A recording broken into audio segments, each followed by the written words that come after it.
கிறிஸ்து இயேசுவுக்குள் அன்பாய் அழைக்கப்பட்ட அன்புக்குரிய சகோதர சகோதரிகளே, அனைவருக்கும் ஆண்டவராய் இயேசு கிறிஸ்துடைய நாமத்தினாலே அன்பின் வாழ்த்துக்கள். கடந்த வகுப்புகளிலே முக்கியமான சில பாடங்களை குறித்து நம்ம தொடர்ந்து கவனித்து கொண்டு வந்தோம் இல்லையா?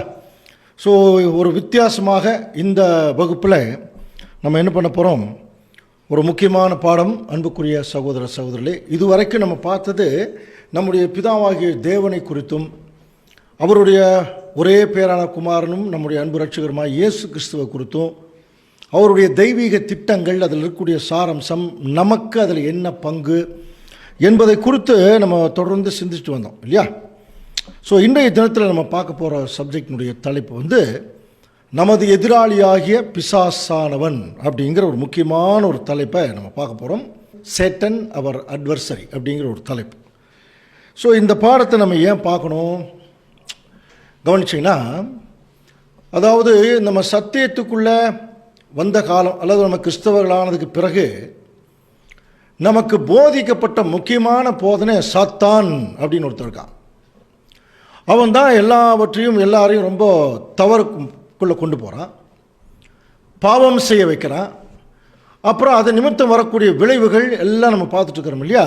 இந்த சாத்தான் சாத்தான் அப்படின்னு சொல்கிறோமே, முதல்ல அவன் யார் இன்றைக்கி நம்ம பார்க்க போகிறோம். அவன் யார், அவன் எங்கிருந்து வந்தவன், இப்போ அவனுக்கு இந்த பூமிக்கு என்ன சம்பந்தம்? நம்ம தொடக்க காலத்திலே சொன்ன ஞாபகம் இருக்குங்களா அன்புக்குரிய சகோதரர்களே? அதாவது ஆதாம் ஏவாளை தேவனுக்கு விரோதமாக ஏதேன் தோட்டத்திலேயே திருப்பிட்டான் இல்லையா? அப்படின்னா என்னமோ ஒரு கோபம் தேவன் மேலே அல்லது ஆண்டவர் இயேசு கிறிஸ்து மேலே அவனுக்கு ஒரு பயங்கரமான ஒரு கோபம் இருந்திருக்கு. அது என்ன கோபம்னு அந்த சப்ஜெக்ட் நம்ம பார்க்கல, இன்னைக்கு பார்க்க போகிறோம். சரியா? ஏதோ ஒரு பயங்கரமான ஒரு கோபம் இருக்குது. அந்த கோபத்தை வெளிப்படுத்துறதுக்கு தான் தேவனுடைய படைப்புகளாகிய அவருடைய மனுஷரையவே என்ன பண்ணிட்டான், தேவனுக்கு விரோதமாக திருப்பிட்டான். சரியா? ரைட். இந்த பாடத்தை நம்ம எப்படி அணுகலாம் அப்படின்னா, ஒரு பெரிய ராஜா, அந்த ராஜா தன்னுடைய மகன் குழந்தை பிறக்குது, பையன் பிறந்துட்டான். அந்த மகனுக்கு என்ன செய்கிறார், சின்னதுலேருந்து அவன் பெருசாக வளர வரைக்கும் அவனுக்கு தேவையான சகல கலைகளையும் கற்று அவன் தேர்வான் இல்லையா? ராஜகுருன்னு ஒருத்தர் இருப்பார். அப்போ அவங்களுக்கு மற்ற காரியங்களை சொல்லிக் கொடுப்பாங்க, வேட்டையாடுறது, வில்வித்தை இல்லையா, போர் செய்கிற முறை எல்லாவற்றையும் அவன் வளர வளர வளர வளர நல்லா கற்றுக் கொடுப்பான். எல்லாமே அவனுக்கு கற்றுக் கொடுத்துருவான். அரண்மனையினுடைய அட்மினிஸ்ட்ரேஷன் இல்லையா? அப்போது இவைகள் எல்லாம் கற்றுக் கொடுத்து அவன் ஒரு ராஜாவுக்கு அடுத்த ஸ்தானத்தில் ஒரு இளவரசனாக வர்றான். அடுத்தது கொஞ்ச நாள் கழித்து ராஜா வயசாகுது, அவருக்கு பதிலாக இவன் ராஜாவாக போகிறான் இல்லையா? ஒரு முழு பயிற்சி பெற்ற ஒரு மனுஷனா, ஒரு வீரனா, ஒரு ராஜகுமாரனா நிற்கிறான். எல்லாமே தெரிஞ்சிருச்சு அவனுக்கு. எல்லாமே தெரிஞ்சதுக்கப்புறம் கடைசியாக தன்னுடைய மகனுக்கு முடிசூடும்போது ஒரு ராஜா என்ன பண்ணுவாரான், பாப்பா உனக்கு எல்லாத்தையும் சொல்லி கொடுத்தாச்சு, சகல கலைகளை நீ கற்று தேர்ந்துட்டேன், உனக்கு வில்வித்தையிலிருந்து எல்லாமே தெரியும், ஆனால் நீ அரசாட்சிக்கு வரப்போகிற. அப்படி அரசாட்சிக்கு வருவதற்கு முன்னால் நீ முக்கியமான இன்னொரு விஷயம் தெரிஞ்சுக்கணும். நல்லா கவனிங்க. அதோ பார், அங்கே ஒரு நாடு இருக்குது பார்த்தியா, அந்த நாட்டில் ஒரு ராஜா இருக்கான், அவன் தான் நமக்கு எதிரி. புரியுதா? அவன் பயங்கரமான ஆள். அவன் எப்படியெல்லாம் நம்ம நாட்டை தாக்குவான், நம்முடைய மக்களை தாக்குவான், நம் மீது போர் தொடுப்பான் என்பதை குறிச்செல்லாம் நீ இப்போ தெளிவாக நீ தெரிஞ்சுக்கோ. ஏன்னா அவன் எப்போ வேணாலும் நம் நாட்டின் மீது படையெடுத்து வரலாம், நம்மளை அட்டாக் பண்ணலாம், தாக்குதல் தொடுக்கலாம். அதனால் முதல்ல நீ இப்போ தெரிஞ்சுக்க வேண்டியது நம்முடைய எதிரி யாருங்கிறத நீ தெரிஞ்சுக்கணும். சொல்லிக் கொடுப்பார் இல்லையா? அந்த மாதிரி தான் நம்மை கூட ஆண்டவர் இயேசு கிறிஸ்துவின் மூலமாக தேவன் என்ன பண்ணியிருக்காருன்னா, அவருடைய ராஜ்யத்தில் ஆண்டவர் இயேசு கிறிஸ்து ராஜாவாக உட்காரும்போது அவரோட சிங்காசனத்தில் உட்கார்வதற்கு 1,44,000 ராஜாக்களை இந்த பூமியில் அவர் தயார் பண்ணுறார். அந்த வாய்ப்பு தான் இப்போ நமக்கு தேவன் கொடுக்குறார் இல்லையா? அப்போது நாம் பாருங்கள், எப்படி அவன் சின்ன வயசுலேருந்து அவன் ராஜரீகத்தை பெற்றுக்கொள்றதுக்கு முன்னாடி ஒரு சகல கலைகளிலும் வளர்றான் இல்லையா? அதே மாதிரி தான் இன்றைக்கி தேவன் நம்மை சகல சத்தியத்திலும் வழி நடத்துகிறார். நல்லா புரிஞ்சுக்கலாம். நிறைய தேவனுடைய திட்டங்கள், அதான் இப்போ வரிசையாக பார்த்துட்ருக்குறோம். அதில் தேவனுடைய திட்டத்தில் நம்முடைய பங்கு, நம்ம என்ன பண்ணணும், நான் என்ன மாதிரி ஒரு கிறிஸ்துவாக மாறணும், எல்லாமே நமக்கு இப்போ கற்றுக் கொடுக்குற மாதிரி தான். ஒரு குறிப்பிட்ட ஸ்டேஜ் வருது, ஓரளவுக்கு தேவனுடைய திட்டம் தெரிஞ்சதுக்கப்புறம் தேவன் எப்படி ஒரு ராஜா தன்னுடைய மகனுக்கு சொல்லி கொடுப்பாரோ அந்த மாதிரி நமக்கு ஒரு எதிரி இருக்கானா. அவன் தேவனுக்கும் கிறிஸ்துவுக்கும் எதிரி இல்லை. ஏன்னா அவங்க ரெண்டு பேர்த்துக்கும் எதிரி ஆகிறதுக்கு அவனுக்கு எந்த தகுதியும் இல்லை. புரியுதுங்களா? அப்படின்னா யாருக்கு எதிரி பாருங்க. 1 பேதுரு 5ஆம் அதிகாரம் 8ஆம் வசனம் வாசிக்கலாம். தெளிந்த புத்தியுள்ளவர்களாய் இருங்கள், விழித்திருங்கள், ஏனெனில் உங்கள் எதிராளி ஆகிய பிசாசானவன். எப்படி சொல்றார் பார்த்தீங்களா? தெளிந்த புத்தி உள்ளவர்களாயிருங்கள், விழித்திருங்கள், ஏனெனில் உங்கள் எதிராளி ஆகிய பிசாசானவன். அப்போ அந்த பிசாசு சாத்தான் அப்படின்னு சொல்றோம் இல்லையா, அவன் யாருக்கு எதிரியா? நமக்கு. நல்லா புரிஞ்சுக்கலாம், நமக்கு எதிரியாவன். பாருங்க, தெளிந்த புத்தி, விழித்திருங்கள், உங்கள் எதிரியாகிய பிசாசானவன் கெர்ஜிக்கிற சிங்கம் போல எவனை விழுங்கலாமோ என்று வகை தேடி சுற்றி திரிகிறான். இன்னைக்கு வரைக்கும் நல்லா புரிஞ்சுக்கலாம். ஒரு கெர்ஜிக்கிற சிங்கம் மாதிரி சுத்திட்டு இருக்கானா. அப்போ இன்றைக்கு நம்முடைய கிறிஸ்தவ மண்டலத்திலே கவனிச்சின்னா சாத்தான் அப்படிங்கிறவனை எப்படி ஃபோக்கஸ் பண்ணியிருக்கிறோம் அப்படின்னு பாருங்க. அதாவது ரொம்ப பயங்கரமான பெரிய மீசை வச்சு ஒரு ஒரு ஒரு முரட நாட்டா இல்லையா, ஒரு பயங்கரமான ஒரு உருவம். சில நேரத்தில் இந்த டிவிலெலாம் காட்டுவாங்களே, 2 கொம்பு வச்சுக்கிட்டு ஒருத்தர் மொட்டத்தலையில் அப்படியே சாத்தான் மாதிரி. அப்படி சில பேர் என்ன செய்கிறாங்க, மனசில் நினைக்கிறாங்க. இன்னொரு வகுப்பாக இருப்பார் இந்த மாதிரி ஒரு பயங்கரமான ஒரு டெவில், ஒரு மிருகத்தை போல அவன் இருக்கான் அப்படிங்கிற மாதிரிலாம் நினைக்கிறாங்க. ஸோ நம்முடைய அனுமானங்கள் நம்ம நினைக்கிறதெல்லாம் ஒன்றும் பெருசாக தவறில்லை. ஆனால் வேதம் இந்த சாத்தான்கிறவன் யார் அப்படிங்கிறத தெளிவாக நமக்கு சொல்லுது. அவனுடைய ஆரிஜின் என்ன தெரியுங்களா? சாத்தானுடைய தோற்றம்னா அவனுடைய முக தோற்றம் அந்த அர்த்தம் இல்லை. அவன் எப்போ தேவன், அவனுடைய ஆரிஜின், அவன் எங்கேருந்து பிறந்தான், அவன் எங்கே இப்படி வந்தான் என்பதை குறித்து கேட்கும்போது முதல் முறையாக பைபிளில் 2 இடங்களில் தெளிவான வசனங்கள் இருக்குது சாத்தானை குறித்து. அதில் ஒரு முக்கியமான வசனம் பாருங்கள், ஏசாயா 14ஆம் அதிகாரம் 12ஆம் வசனம். எப்படி ஆரம்பிக்கிறார் பாருங்க. அதிகாலையின் மகனாகிய விடிவெள்ளியே. எப்படி ஆரம்பிக்கிறார் பாருங்க. அதிகாலையின் மகனாகிய விடிவெள்ளியே. அவன் யாருக்கு மகனா? அதிகாலைக்கு மகனா. பாருங்க, அதிகாலையின் மகனாகிய விடிவெள்ளியே, நீ வானத்திலிருந்து விழுந்தாயே. அப்போ பாருங்க, எங்க இருந்திருக்கான்? முதல்ல வானத்தில் இருந்திருக்கான். வானம்னா பரலோகத்தில் இருந்திருக்கான். அங்கிருந்து விழுந்தானா. சரி, விழுந்து என்ன பண்றான்? ஜாதிகளை ஈனப்படுத்தினவனே, நீ தரையிலே விழ வெட்டப்பட்டாயே. ஜாதிகளை ஈனப்படுத்தினவனே, நீ தரையிலே விழ வெட்டப்பட்டாயே. நீ மேலிருந்து உனக்கு கீழே தள்ளிட்டேங்கிறார். அப்போ அதிகாலையின் மகனாகிய விடிவெள்ளியே அப்படிங்கிற ஒரு வார்த்தை என்ன? அதை தாங்க இங்கிலீஷில் நீங்கள் கவனிச்சிங்கன்னா பாருங்க, thou fallen from heaven, O Lucifer. பாருங்க, ஓ லூசிஃபர். அந்த விடிவெள்ளியேங்கிற வார்த்தை இருக்கு இல்லையா, அதனோட இங்கிலீஷ் வேர்டு தான் லூசிஃபர்.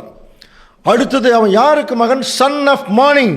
ஸோ ரொம்ப கவனிச்சு பார்த்தீங்கன்னா பாருங்க, how you have fallen from heaven, O morning star. அவனுக்கே ஒரு விடிவெள்ளின்னு தான் பேரான், அவனுக்கே ஒரு விடிவெள்ளின்னு தான் பேர். இவன் யாருக்கு பிறந்தவன்னா, இவனும் ஒரு விடிவெள்ளிக்கு தான் பிறந்தானா. நல்லா புரிஞ்சுக்கலாம், இவனும் ஒரு விடிவெள்ளிக்கு தான் பிறந்திருக்கான். அப்படின்னா கவனிச்சு பார்த்தீங்கன்னா விடிவெள்ளி அப்படின்னா என்ன அர்த்தம்? பைபிளில் 2 விடிவெள்ளி தான் இருக்கு. ஒரு விடிவெள்ளி யாருன்னு பாருங்க. சபைகளில் உங்களுக்கு சாட்சியாக அறிவிக்கும்படி இயேசுவாகிய நான், இப்ப ஆண்டவர் சொல்றார், என் தூதனை அனுப்பினேன், நான் தாவீதின் வேரும் பிரகாசமுள்ள விடிவெள்ளி நட்சத்திரமுமாய் இருக்கிறேன். ஆண்டவர் இயேசு கிறிஸ்து ஒரு விடிவெள்ளியா. இப்ப சாத்தானை பத்தி படிச்சோம் இல்லையா, அதிகாலையின் மகனாகிய விடிவெள்ளியே. அப்போ தேவனுடைய படைப்புல 2 விடிவெள்ளி, மார்னிங் ஸ்டார், 2 மார்னிங் ஸ்டார். இங்கிலீஷில் பாருங்க, ரெவலேஷன்ல 22:16 பாருங்க, த மார்னிங் ஸ்டார் அப்படின்னு சொல்லப்பட்டிருக்கு. ஏன்? அப்போ ஆண்டவர் இயேசு கிறிஸ்து ஒரு விடிவெள்ளி, சாத்தான் என்கிறவனும் ஒரு விடிவெள்ளியா. நல்லா புரிஞ்சுங்க. அப்போ விடிவெள்ளினா நான் பிரகாசம் உள்ள விடிவெள்ளி நட்சத்திரமா இருக்கேன்னு ஒரு நட்சத்திரமா அப்படிங்கிற அர்த்தம் அல்ல. ஒரு நட்சத்திரம் எப்படி உலகத்துக்கே ஒளி கொடுக்குதோ அந்த மாதிரி ஒளி கொடுக்கக்கூடிய நிலைமையில ஆண்டவர் இயேசு கிறிஸ்து படைக்கப்பட்டார். அதனால தான் சொன்னார், இந்த பூமிக்கு நான் ஒளியா இருக்கேன்னார். ஸோ அவர் மட்டும் ஒளியா இருக்காரா அப்படின்னு சொல்லி கவனிக்கும் போது, இந்த சாத்தான் என்கிற இந்த பாருங்க, இந்த லூசிஃபரும் அவனும் ஒரு ஒளி மாதிரி தான் இருக்கானா. நல்லா புரிஞ்சுக்கலாம். அப்போ ஒளி கொடுக்கக்கூடிய நிலைமையில படைக்கப்பட்ட ரெண்டு பேர் யாருன்னா, ஒன்று நம்முடைய ஆண்டவர் இயேசு கிறிஸ்து, இன்னொன்று இந்த லூசிஃபர் என்கிற இந்த அவனும் ஒரு விடிவெளி, ஒரு சாத்தான். சாத்தானனால எதிராளின்னு அர்த்தம். அவன் இன்னும் சாத்தானா மாறல, இப்போ மாறுவான் பாருங்க கொஞ்சம் நேரத்தில். அவன் திடீர்னு அவனுக்கு ஒரு மனசில் ஒரு எண்ணம் அவன் என்ன சொல்கிறான் பாருங்க. ஏசாயா 14:13 நான் வானத்துக்கு ஏறுவேன், தேவனுடைய நட்சத்திரங்களுக்கு மேலாக என் சிங்காசனத்தை உயர்த்துவேன், வடபுறங்களில் உள்ள ஆராதனை கூட்டத்தின் பர்வதத்திலே வீற்றிருப்பேன். பயங்கரமான சொல்கிறான். பார் எங்க போறேன் பார். புரியுதுங்களா? வானத்துக்கு ஏறுவேன், நட்சத்திரங்களுக்கு மேலாக என் சிங்காசனத்தை கொண்டு நான் வச்சுக்குவேன், ஆராதனை கூட்டத்தில் நான், அப்படின்னா புரியுதுங்களா? எண்ணற்ற நட்சத்திரங்கள் வானத்தில் இருக்கு, அதுக்கு மேலே போய் நான் உட்காருவேன். அடுத்தது, நான் மேகங்களுக்கு மேலாக உன்னதங்களில் ஏறுவேன், உன்னதமானவருக்கு ஒப்பாவேன் என்று நீ உன் இருதயத்திலே சொன்னாய். தான் சாத்தான். அவனுக்கு என்னமோ பயங்கர கோபம் தேவன் மேலேயும் கிறிஸ்து மேலேயும். என்ன அந்த கோபத்தில் அவன் பேசுறானா, பார் நான் எங்க போறேன் பாருங்க. பாருங்க, ஏசாயா 14:14 நான் மேகங்களுக்கு மேலாக உன்னதங்களில் ஏறுவேன், உன்னதமானவருக்கு ஒப்பாவேன் என்று உன் இருதயத்திலே சொன்னாய். இப்போ யோசனை பண்ணி பாருங்க, வானத்தில் எவ்வளோ கோடிக்கணக்கான நட்சத்திரங்கள் இருக்கு, அதுக்கு மேலே போய் உட்காருவான். என்ன கோபம்னு அவனுக்கு தெரியல, நமக்கு தெரியல என்ன கோபம்னு. ஆனால் ஒரு கோபம் இருக்கு, எல்லாத்துக்கும் மேலே போய் நான் உட்காருவேன் அப்படின்னு நீ சொன்னேன். ஆனாலும் நீ அகாதமான பாதாளத்திலே தள்ளுண்டு போனாய். அப்படின்னா புரியுதா? அப்போ இவன் எங்க இருந்திருக்கான்? ஏற்கனவே நம்ம படிச்சோம் இல்லையா, நீ வானத்திலிருந்து விழுந்தாயே. அப்ப இவன் பரலோகத்தில் தான் இருந்திருக்கான். இவனுக்கு என்னமோ ஒரு பெரிய ஒரு பாவம், ஏதோ ஒரு பிரச்சனை வந்துருச்சு. அதனால தேவன் என்ன பண்ணிட்டார்னா, பரலோகத்திலிருந்து அவனை பாதாளத்தில் இந்த பூமியில தள்ளினாரான். புரியுதுங்களா? அப்போ அன்புக்குரிய சகோதர சொல்லு, நமக்கு தெரிந்த வேத ஞானத்தின்படி பார்த்தீங்கன்னா 3 பிரதான தூதர்கள் உண்டு. அதில் நம்முடைய ஆண்டவர் இயேசு கிறிஸ்து பிதாவாகிய தேவனுடைய ஒரே பேரான குமாரன். அவர் இந்த பூமியில் ஒரு பிரதான தூதராக தான் நிறைய வேலைகள் செய்தார் பழைய ஏற்பாட்டு காலத்தில். அதுக்கப்புறம் இன்னொருத்தர் பிரதான தூதன் ஒருத்தர் இருக்கான்னா, அவன் பேர் தாங்க லூசிஃபர். புரிஞ்சுங்களா? அடுத்தது த ஸ்பெஷல் மெசேஞ்சர் ஒருத்தர் இருக்கார், கேப்ரியேல். முக்கியமான மெசேஜ் எல்லாம் இங்கே கொண்டு வர்றதுக்கு தேவன் காப்ரியேலை தான் அனுப்புகிறான். நல்லா புரிஞ்சு. இதெல்லாம் இவங்க ஒரு பிரதான தூதர்கள். அதில் ஆண்டவர் இயேசு கிறிஸ்து பிரதான தூதர்னா தூதர் மட்டும் இல்லை, அவர் பிதாவாகிய தேவனுடைய ஒரே பேரான குமாரன். அவர் ஒரு பிரதான தூதர் நிலைமையை அவர் எடுத்துகிட்டு என்ன செய்கிறாருன்னா, தேவனுடைய சார்பாக சில வேலைகளை பழைய ஏற்பாட்டு காலத்தில் செய்கிறாருங்கிறத பார்க்குறோம். சரி, அப்படின்னா இப்போ நமக்கு தெரியும், பிதாவாகிய தேவனுடைய ஃபர்ஸ்ட் அண்ட் லாஸ்ட் கிரியேஷன், முதல் படைப்பும் கடைசி படைப்பும் ஆண்டவர் இயேசு கிறிஸ்து தான். இதுக்கு நம்ம வசனம் நமக்கு தெளிவாக தெரியும். 1 கொலோசியர் 1:15 அவர் அதரிசனமான தேவனுடைய தற்சரூபமும் சர்வ சிருஷ்டிக்கும் முந்தின பேருமானவர். படிச்சிருக்கோம் இல்லையா? அப்போ அதரிசனமான தேவன் அப்படின்னா பார்க்க முடியாத கடவுளுடைய தன்மையின் சுரூபமாக ஆண்டவர் இயேசு கிறிஸ்து இருக்கார். இது ஒன்று. ரெண்டாவது, சர்வ சிருஷ்டிக்கும், எல்லா சிருஷ்டிகளுக்கும் முந்தின சிருஷ்டி. அப்படின்னா புரியுதா? எல்லாவற்றையும் படைப்பதற்கு முன்பாக ஆண்டவர் இயேசு கிறிஸ்துவை தான் தேவன் என்ன செய்கிறார்? பிறக்க வச்சார். ஸோ அது அவ்வளோதான், அது முக்கியமான விஷயம். அதுக்கு அடுத்தது கவனிச்சினா, ஏனென்றால் அவருக்குள் சகலமும் சிருஷ்டிக்கப்பட்டது. புரியுதுங்களா? அது ஏற்கனவே திருத்துவம் சப்ஜெக்டில் படிச்சிருக்கோம். பிதாவாகிய தேவன் தன்னுடைய குமாரனாகிய இயேசு கிறிஸ்துவை முதல் வெளியே கொண்டு வரார். அதுக்கப்புறம் நேரடியாக இந்த பூமியை, வானம், அண்டாசராசரம் எதையுமே அவர் நேரடியாக படைக்கல. எல்லாவற்றையும் தம்முடைய குமாரன் இயேசு கிறிஸ்து மூலம் தாங்க படைக்கிறார். அப்படின்னா பிதாவாகிய தேவனுடைய நேரடியான சிருஷ்டினா அது ஆண்டவர் இயேசு கிறிஸ்து மட்டும்தான். First and last creation of God. அதுக்கப்புறம் ஆண்டவர் இயேசு கிறிஸ்துவை கொண்டு தான் எதை படைக்கிறார் பாருங்க. சகலமும் அவருக்குள் சிருஷ்டிக்கப்பட்டது, பரலோகத்தில் உள்ளவைகளும் பாருங்க, பூலோகத்தில் உள்ளவைகளும், அதுக்கப்புறம் காணப்படாதவைகள், சிங்காசனம், துரைத்தனம் எல்லாம் வரும். நம்ம ஏற்கனவே பல முறை படிச்சிட்டோம். அப்போ பரலோகத்தில் உள்ளவைகளும் ஆண்டவர் இயேசு கிறிஸ்து மூலம் தான் படைக்கப்பட்டிருக்கு. புரியுதுங்களா? பிதாவாகிய தேவன் பரலோகத்தில் இருந்தாலும் தேவன் நேரடியாக நம்முடைய ஆண்டவர் இயேசு கிறிஸ்துவை மட்டும்தான் அவர் வந்து ஜெனிப்பித்தார். அதுக்கப்புறம் ஆண்டவர் இயேசு கிறிஸ்து மூலம்தான் பரலோகத்தில் உள்ளவைகளும் படைக்கப்பட்டது. அப்போ பரலோகத்தில் உள்ளவைகள்ங்கிறது என்ன? நமக்கு தெரிஞ்சு தேவதூதர்கள், எண்ணற்ற தேவதூதர்கள். அதில் நம்ம படிச்சிருக்கிறோம் கேருபீன்கள், சேராபீன்கள். கேருபீன்கள்ங்கிறவங்க அது வந்து பிரதான தூதர்கள், சேராபீன்கிறவங்க பணிவிடை தூதர்கள். அப்புறம் பின்னாடி அதை குறித்து கொஞ்சம் டீட்டெயிலாக பார்க்கலாம், கவனிக்கலாம். அப்போது இந்த பரலோகத்தில் உள்ளவைகள்ங்கிறது பிரதான தூதர்கள். இவங்களையும் ஆண்டவர் இயேசு கிறிஸ்து தான் படைக்கிறாராம். தேவன் படைக்கிறார், கிறிஸ்து மூலமாக தான் படைக்கிறார். அப்போ நம்ம நல்லா புரிந்து கொள்ள வேணும் அன்புக்குரிய சகோதர சகோதரர்களே, தேவனால் நேரடியாக சிருஷ்டிக்கப்பட்டவர் நம்முடைய ஆண்டவர் இயேசு கிறிஸ்து. அதுக்கப்புறம் இந்த அண்ட சராசரத்தில் சாத்தான் என்கிற ஒரு பிரதான தூதன் இருக்கான். அவன் பேர் லூசிஃபர், விடிவெள்ளி. கவனிங்க, அவனை யார் படைச்சதுன்னா நம்முடைய ஆண்டவர் இயேசு கிறிஸ்து தாங்க படைக்கிறார். புரியுதா? நம்முடைய ஆண்டவர் இயேசு கிறிஸ்து தான் படைக்கிறார். இது என்ன விசேஷம்? பிதாவாகிய தேவன் ஒரு விடிவெள்ளியாக கிறிஸ்துவை படைச்சிட்டார். இயேசு கிறிஸ்து என்ன பண்ணிட்டார்னா தன்னை மாதிரியே இந்த லூசிஃபர் என்கிறவனை படைச்சாராம். அதனால தான் அவனுக்கு என்ன பேர்? அதிகாலையின் மகன் சொல்ல போனால் நம்முடைய ஆண்டவர் இயேசு கிறிஸ்துடைய மகனா. ஏன் அப்படி சொல்லப்பட்டிருக்கு? நீங்கள் வேற மாதிரி புரிஞ்சுக்கூடாது. இயேசு கிறிஸ்துடைய மகன் சாத்தானா அப்படி புரிஞ்சுக்கூடாது. இயேசு கிறிஸ்துவால் படைக்கப்பட்டவன், அதனால மகன் அப்படின்னு வேதம் சொல்லுது. அதிகாலையின் மகனாகிய விடிவெள்ளியே. சரியா? அப்போ அன்புக்குரிய சகோதர சகோதரர்களே, 2 விடிவெள்ளி நட்சத்திரங்கள் உண்டு.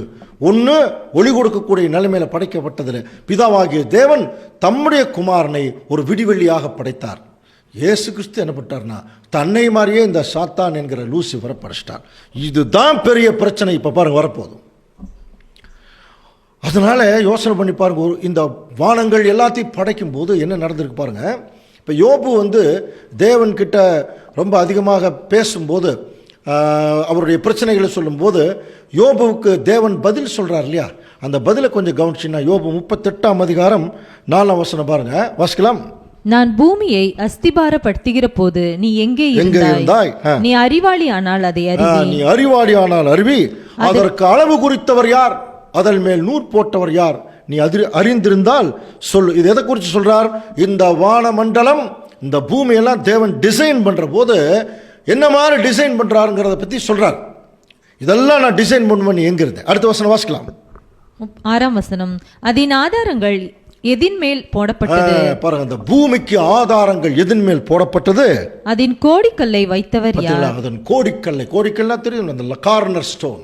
பூமிக்கு எங்க கார்னர் ஸ்டோன் இருக்கு. அந்த ஆதாரத்தில் தான் சுற்றிலெல்லாம் பில்டிங் கட்டப்படும். ஆனால் பூமிக்கு எந்த விதமான ஆதாரம் இல்லை. தேவன் அப்படி வந்து தம்முடைய குமாரன் மூலம் இந்த பூமியை அவ்வளோ அழகாக டிசைன் பண்ணார். அப்படி டிசைன் பண்ணும்போது பாருங்க, அப்பொழுது விடியற்காலத்து நட்சத்திரங்கள், யோபு 38:7 பாருங்க. அப்பொழுது விடியற்காலத்து நட்சத்திரங்கள் ஏகமாய் பாடி தேவபுத்திரர் எல்லாரும் கம்பீரித்தார்கள். அப்போ தேவன் இந்த அண்ட சராசரங்களை படைக்கும் போது கவனிங்க, விடியற்காலத்து நட்சத்திரங்கள் ஏகமாய் ஒன்னா தேவனை புகழ்ந்து பாடினாங்களாம். கூட தேவபுத்திரர்கள், தேவதூதர்களும் சேர்ந்து பாடினாங்களாம். யார் இந்த விடியற்காலத்து நட்சத்திரங்கள்? நம்ம ஏற்கனவே படித்தோம் இல்லையா? இங்கிலீஷில் பாருங்க, when the morning stars sang together அப்படின்னு சொல்லப்பட்டிருக்கு. அப்போ விடியற்காலத்து நட்சத்திரங்கள் 2 விடியற்காலத்து நட்சத்திரம் தான். ஒன்று நம்முடைய ஆண்டவர் இயேசு கிறிஸ்து, இன்னொன்று அந்த லூசிஃபர். மற்ற தேவபுத்திரர்கள், தேவ தூதர்கள், இவங்க எல்லாருமே தேவனை புகழ்ந்து பாடிட்டு இருந்திருக்கிறாங்க. அப்படின்னா புரிஞ்சுங்களா? இந்த சைத்தான் என்கிறவனும் ஒரு காலத்தில் தேவனை புகழ்ந்து பாடிட்டு தான் இருந்திருக்கான். அப்புறம் என்னாச்சு இவனுக்கு? என்ன ஒரு மனநிலை மாறுச்சு? அதைத்தான் இப்போ நம்ம கவனிக்க போகிறோம். சரிங்களா? ரைட். இப்போ இந்த சாத்தானுடைய அவனுடைய அந்த மைண்ட் என்ன அப்படிங்கிறத இப்போ நம்ம கவனிக்கணும். அதற்கு ஒரு நிழலாக இப்போ எசேக்கியேல் தீர்க்க தரிசன புஸ்தகத்தில் இப்போ ஒரு வார்த்தைகள் பாருங்க, வாசிக்கலாம். எசேக்கியேல் 28:1. கர்த்தருடைய வார்த்தை எனக்கு உண்டாகி அவர் மனுபுத்திரனே, நீ தீருவின் அதிபதியை நோக்கி கர்த்தராகிய ஆண்டவர் உரைக்கிறது என்னவென்றால். பாருங்க, ஒரு தீருவின் அதிபதியை நோக்கின்னு சொல்றார். தீருங்கிறது வேற ஒண்ணு, தீரு பட்டணம் மத்திய தரைக்கடல் ஓரமாக இருந்த ஒரு, இப்ப எசேக்கியேல் தீர்க்கதரிசியினுடைய காலத்தில் அவர் எழுதப்பட்ட தீர்க்க தரிசனம். அவர் மத்திய தரைக்கடல் பக்கம் இருக்கக்கூடிய ஒரு தீரு பட்டணம். நம்முடைய ஆண்டவர் இயேசு கிறிஸ்து கூட அடிக்கடி தீரு சீதோன் பட்டணத்துக்கு போய் வந்தார். நீங்க படிச்சிருப்பீங்க, நம்ம படிச்சிருக்கலாம். அப்போ அந்த தீரு பட்டணத்தினுடைய ஒரு ராஜா, அந்த ராஜாவை குறித்து ஒரு தீர்க்க தரிசனம் வாசிக்கலாம். உன் இருதயம் மேட்டிமை கொண்டு நான் தேவன், நான் சமுத்திரத்தின் நடுவே தேவாசனத்தில் வீற்றிருக்கிறேன் என்று நீ சொல்லி உன் இருதயத்தை தேவனின் இருதயத்தை போல் ஆக்கினாலும். என்ன பாருங்க, ஒரு அந்த தீரு பட்டணத்து ராஜா ஒரு ரைட் டைம்ல, ஒரு குறிப்பிட்ட டைம்ல அவன் என்ன சொல்றான்னா, அவன் இருதயம் மேட்டிமை ஆயிடுச்சான். மேட்டிமையாகி நான் தேவன் அப்படின்னா, நான் தேவன், நான் சமுத்திரத்தின் நடுவே தேவாசனத்தில் வீற்றிருக்கிறேன் என்று உன் இருதயத்தில் நீ சொல்லி உன் இருதயத்தை நீ தேவன் போல் ஆக்கினாலும் நீ மனுஷனே இல்லாமல் நீ தேவன் அல்ல. இப்போ இந்த படத்தை கொஞ்சம் பார்த்தீங்கன்னா, இதுதான் இஸ்ரேலினுடைய மேப்பு. அதில் பார்த்தீங்கன்னா இடது பக்கம் டயர் அப்படின்னு பாருங்க, ஒரு ரவுண்ட் பண்ணியிருப்பாரு இங்கிலீஷில். அதாவது அந்த சிகப்பு கலர் ஒரு ரவுண்ட் பண்ணியிருக்கு இல்லையா, டயர். தீரு பட்டணம் அது மத்திய தரைக்கடல் ஓரமாக இருந்த ஒரு பட்டணம். இப்போ இந்த பட்டணத்தின் ராஜாவுக்கு அவன் பாருங்க, நிறைய தண்ணி இருக்கு இல்லையா, அதுக்கு நடுவில் உட்காந்துட்டு நான் தான் ராஜா, எங்கிட்ட தான் எல்லாரும் வரணுங்கிறான. அப்படி ஒரு அந்த மாதிரி இருந்திருக்க அந்த ராஜா. ஏன் அப்படின்னா, அந்த படத்தை நீ உற்று கவனிச்சின்னா, கிழக்கு மற்றும் தெற்கு பக்கம் இருக்கக்கூடிய நாடுகள் இருக்கக்கூடிய எல்லா வியாபார பொருள்களும் பார்த்தீங்கன்னா வடக்கு பக்கம் அந்த இட்டாலி ரோமுக்கெல்லாம் போகணும்னா கப்பல் வழியாக தான் அந்த பொருள்கள் எல்லாம் ஏற்றிட்டு போகணும். அப்போ கப்பல் வழியாக பொருள் ஏற்றிட்டு போகும்போது அந்த தீரு பட்டணத்தில் தான் துறைமுக, மிகப்பெரிய துறைமுக பட்டணமாக இருந்திருக்கு. அங்கே தான் தங்களுடைய பொருள்கள் எல்லாம் ஏற்றணும். பொருள்களை ஏற்றணும்னா அங்கே இருக்கிற ராஜாவுக்கு கப்பம் கட்டணும் எல்லா நாட்டு ஜனங்களும். புரியுதுன்னா? அப்போ எல்லாரும் அவங்ககிட்ட தான் வந்தாகணும் ஒரு குறிப்பிட்ட டைமில். அதனால் அவனுக்கு ஒரு மேட்டிமை வந்துச்சான் அந்த ராஜாவுக்கு. எல்லாரும் எங்கிட்ட தான் வரணும், நான் ராஜா மாதிரி உட்காந்துருக்கேன் அப்படின்னு சொல்லி ஒரு மேட்டிமை தான். அப்போது இதை ஏன் இப்போ நம்ம சாத்தான்கிற சப்ஜெக்டில் பார்க்குறோம், இன்னும் கொஞ்ச நேரத்தில் தெரிஞ்சிருப்பாரு. இந்த தீரு பட்டணத்து ராஜா யாருக்கு நிழலாக சொல்லப்பட்டவன்? இவன் இப்படி ஒரு மேட்டிமை வந்துச்சு இல்லையா, பாருங்க அடுத்த வசனம் பாருங்க. இதோ நீ தானியேலை பார்க்கிலும் ஞானவான், ரகசியமானதொன்றும் உனக்கு மறைபொருள் இல்லை. நீ உன் ஞானத்தினாலும் உன் புத்தினாலும் உன் பொருள் சம்பாதித்து பொன்னையும் வெள்ளியும் உன் பொக்கிஷ சாலைகளே சேர்த்து கொண்டான். அப்படி தான் பண்ணான் ஜனங்கிட்ட எல்லாம். இவனுடைய துறைமுக பட்டணத்து வழியாக தான் எல்லா கப்பலில் போகணுங்கிறதுக்காக நிறைய பொண்ணு பொருள் இவன் வாங்கி சேர்த்துக்கிட்டான். அடுத்து உன் வியாபாரத்தினாலும் உன் மகா ஞானத்தினாலும் பொருளை பெருக பண்ணினாய். உன் இருதயம் உன் செல்வத்தினால் என்ன ஆயிடுச்சு? இப்போ மேட்டிமை ஆயிடுச்சு. நிறைய வந்தோடனே மேட்டிமை ஆயிடுச்சு. ஆகையால் கர்த்தராகிய ஆண்டவர் சொல்லுகிறது என்னவென்றால், நீ உன் இருதயத்தை தேவனின் இருதயத்தை போல ஆக்கினபடியால், தேவன் அந்த மாதிரி நீ உன்னை கொண்டு போய் வச்சதுனால உன்னை அடிக்கிறதுக்கு பாருங்க, இதோ ஜாதிகளில் மகா பலவான்களாகிய மறு தேசத்தாரை உனக்கு விரோதமாக வர பண்ணுவேன். உனக்கு சம்பந்தமே இல்லாமல் ஒரு குரூப் வருவாங்க, மகா பலவான்கள். அவர்கள் உன் ஞானத்தின் அழகுக்கு விரோதமாய் தங்கள் பட்டயங்களை உருவி உன் மினுக்கை குலைத்து போடுவார்கள். இந்த வசனத்தை கொஞ்சம் நல்ல ஞாபகம் வைங்க, நல்ல ஞாபகம் வைங்க. இது பின்னாடி இந்த வசனத்துடைய மீனிங் பார்க்க போகிறோம். இப்போ இந்த தீரு ராஜா இவ்வளோ மேட்டிமையாகி எல்லாம் எங்கிட்ட தான் வரணும்னு நினைக்கிறான் இல்லையா, இவனுக்கு ஆப்போசிட்டாக ஒரு பலவான்களை தேவன் ரெடி பண்ணுறாராம். சரி, யார் இந்த தீரு ராஜா? அன்னைக்கு இருந்தான். ஆனால் இந்த தீர்க்க தரிசனம் இல்லையா, அது தீர்க்க தரிசனம். இப்போ தேவன் இந்த தீர்க்க தரிசனத்தில் நமக்கு என்ன சொல்ல வர்றார்? இப்போ பாருங்க, இந்த தீரு ராஜா யாருக்கு நிழலாக சொல்லப்பட்டிருக்கார் பாருங்க. அடுத்த வசனமே கவனிக்கலாம். எசேக்கியேல் 28:12. மனுபுத்திரனே, நீ தீரு ராஜாவை குறித்து புலம்பி அவனை நோக்கி கர்த்தராகிய ஆண்டவர் உரைக்கிறது என்னவென்றால். பாருங்க, இப்போ எப்படி ஒரு புதுசா ஒரு இன்ஃபர்மேஷன் வருது பாருங்க. நீ விசித்திரமாய் செய்யப்பட்ட முத்திரை மோதிரம். பார்த்தீங்களா, அந்த ராஜாவை பார்த்து சொல்றார், நீ விசித்திரமாய் செய்யப்பட்ட முத்திரை மோதிரம், நீ ஞானத்தால் நிறைந்தவன், பூரண அழகுள்ளவன் அப்படின்னு சொல்றார். யாரை பார்த்து? தீரு ராஜாவை பார்த்து. நல்லா கவனிங்க, தீரு ராஜாவை பார்த்து. சரி, நீ விசித்திரமாய் செய்யப்பட்ட முத்திரை மோதிரம். அடுத்த வசனம் தாங்க ரொம்ப முக்கியம். எசேக்கியேல் 28:13 வாசிக்கலாம். நீ தேவனுடைய தோட்டமாகிய ஏதேனில் இருந்தவன். பார்த்தீங்களா, எங்க கொண்டு வரார் பாருங்க தேவன். நீ எங்கிருந்தவன்? ஏதேன் தோட்டத்தில் இருந்தவன். நீ தேவனுடைய தோட்டமாகிய ஏதேனில் இருந்தவன். அப்படின்னா இவ்வளவு நேரம் நம்ம பார்த்த தீரு ராஜா பத்தி இல்லை, புரியுதுங்களா? இப்ப தீரு ராஜாவா ஏதேன் தோட்டத்தில் இருந்தார் இல்லையா? அன்னைக்கு தீரு ராஜா எல்லாரும் என்கிட்ட வரணும், நான் சமுத்திரத்துக்கு நடுவில் இருக்கேன்னு சொல்லி எப்படி ஒரு மேட்டிமையானானோ, நான் தேவாசனத்தில் வீற்றிருப்பேன்னு சொல்றான் பார்த்தீங்களா? அப்போ இந்த தீரு ராஜா அவனுடைய மனநிலை இப்ப யாருக்கு நிலை சொல்லப்பட்டிருக்குன்னா சாத்தானுக்கு. எப்படி அந்த தீரு ராஜா அப்படி சொன்னானோ அதே மாதிரி சாத்தான் சொல்றானா, ஜன சமுத்திரம் எல்லாம் என்னோடது, தேவாசனத்தில் நான் வீற்றிருப்பேன் அப்படின்னு சொல்றானோ. இவன் எங்கிருந்தவன்? இவன் தேவனுடைய தோட்டமாகிய ஏதேனில் இருந்தவன். நமக்கு தெரிஞ்சு தேவனுடைய தோட்டமாகிய ஏதேனில் 3 பேர் தான். ஒன்று ஆதாம், ஏவாள், இன்னொன்று இந்த லூசிஃபர் என்கிற எதிராளி சாத்தான் இல்லையா? அப்போ இவன் சாத்தானாக ஏதேன் தோட்டத்தில் இருந்திருக்கிறதுக்கான வாய்ப்பு இல்லை, எதிராளியாக இருந்திருக்கிறதுக்கு வாய்ப்பு இல்லை. அப்படின்னா என்ன நடந்தது? சாத்தான் அப்படிங்கிறவன் நம்ம நல்லா புரிஞ்சுக்கலாம், லூசிஃபர்னாலே ஒரு பிரதான தூதன். இப்போ இவன் எல்லா சமுத்திரத்தில் இருக்கிற ஜனங்கள், சமுத்திரம்னாலே நமக்கு நல்லா தெரியும், ஜனங்கள் எல்லாரும் தன்னுடைய கட்டுப்பாட்டுக்குள்ளே கொண்டு வராங்க. இன்னும் நமக்கு அந்த காரணக்காரியை கண்டுபிடிக்கல, ஏன் தேவனுக்கு விரோதமாக திரும்பினான் என்று சொல்லி நம்ம இன்னும் பார்க்கல. ஆனால் ஒரு மேட்டிமை வந்துருச்சு, தெரியுது. நான் வானத்துக்கு ஏறுவேன், உன்னதமான ஒரு கொப்பாவேன் அப்படின்னு சொன்னான் இல்லையா? அப்போது இவனுடைய அந்த ஆரிஜின் என்னங்கிறது கொஞ்சம் கவனிக்கும் போது மறுபடியும் இன்னொரு தடவை வாசிக்கலாம் பாருங்க. அவனுடைய உருவத்தை குறித்து சொல்லும்போது, நீ விசித்திரமாய் செய்யப்பட்ட முத்திரை மோதிரம், நீ ஞானத்தால் நிறைந்தவன். ஃபஸ்ட்டு நீ விசித்திரமாய் செய்யப்பட்ட முத்திரை மோதிரம், 2வது நீ ஞானத்தால் நிறைந்தவன், 3வது பூரண அழகுள்ளவன். நல்லா புரிஞ்சுக்கலாம் அன்புக்குரிய சகோதர சகோதரர்களே.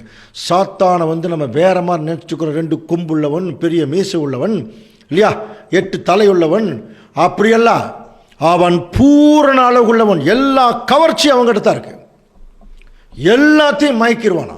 அதனால தான் ஆதி ஆகமத்திலேயே நம்ம படிக்கிறோம், என்சாண்டர்னு பேர் அவனுக்கு, மயக்குகிறவன்.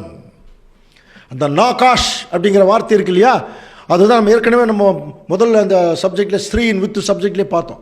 நாகாஷ்ங்கிற வார்த்தைக்கு 2 அர்த்தம் உண்டு. ஒன்று செர்பன்ட், இன்னொன்று மயக்குகிறவன், என்சாண்டர். ஆக்சுவலாக என்சாண்டர்ங்கிற வார்த்தை தான் சரியான வார்த்தை. மயக்கிட்டான் ஏவாளை, புரிதுனா? தன்னுடைய மகிமையை அவர்களுக்கு அந்த அம்மா கண்களுக்கு முன்பாக காமிச்சானா. ஏன் இந்த மாதிரி ஏமாத்தினான்? அவனுக்கு என்ன கோபம்? அதைத்தான் பார்க்கலாம். இப்போ அவன் 3 மிகப்பெரிய ஒரு ஒரு ஒரு மேன்மையில் இருக்கிறான் பாருங்க. அவன் விசித்திரமாக செய்யப்பட்ட முத்திரை மோதிரம். அப்படின்னா என்ன புரிஞ்சுது? இந்த முத்திரை மோதிரத்தை குறித்து கவனிச்சின்னா, எப்போதுமே ஒரு ராஜா தன்னுடைய முத்திரை மோதிரத்தை கழட்டி யாருக்காவது கொடுத்தாருன்னா தன்னுடைய முழு அதிகாரத்தையும் கொடுத்துட்டாருன்னு அர்த்தம். நம்ம ஏற்கனவே எஸ்தர் சப்ஜெக்டில் படிச்சிருக்கிறோம். எஸ்தர் படிச்சிருக்கீங்க இல்லையா? அப்போ ஆகாஸ் வேறு ராஜாவை மயக்கிட்டான், அந்த ஆமான், புரியுதுங்களா? அப்போ என்ன ஆயிடுச்சுன்னா, அந்த ராஜா தன் கையில் இருக்கிற அந்த முத்திரை மோதிரத்தை எடுத்து என்ன பண்ணுறாராம், கலற்றி அந்த ஆமான் கையில் கொடுத்துட்டார். கொடுத்து அதுக்கு என்ன அர்த்தம்? ஏன் அதுக்கு என்ன அர்த்தம்னு பாருங்க. எஸ்தர் 3:11, ஆமானை நோக்கி அந்த வெள்ளியை நீ வைத்துக்கொள், பாருங்க, அந்த ஜனத்துக்கு உன் இஷ்டப்படி செய்யலாம். அதுதான் முத்திரை மோதிரம். அப்ப நீ என்ன வேணாலும் பண்றக்கூடிய அதிகாரம் பெற்றவனா இருந்திருக்கான்.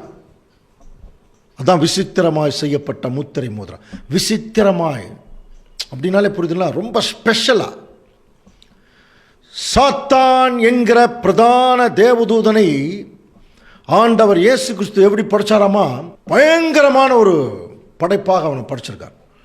பின்னாடி அதை குறித்து நம்ம கவனிக்கலாம் அன்புக்குரிய சகோதரர்களே. இப்போ பாருங்க, அவன் அந்த மாதிரி படைக்கப்பட்டான் என்பதற்கு ஆதாரம் வசனம் பாருங்க.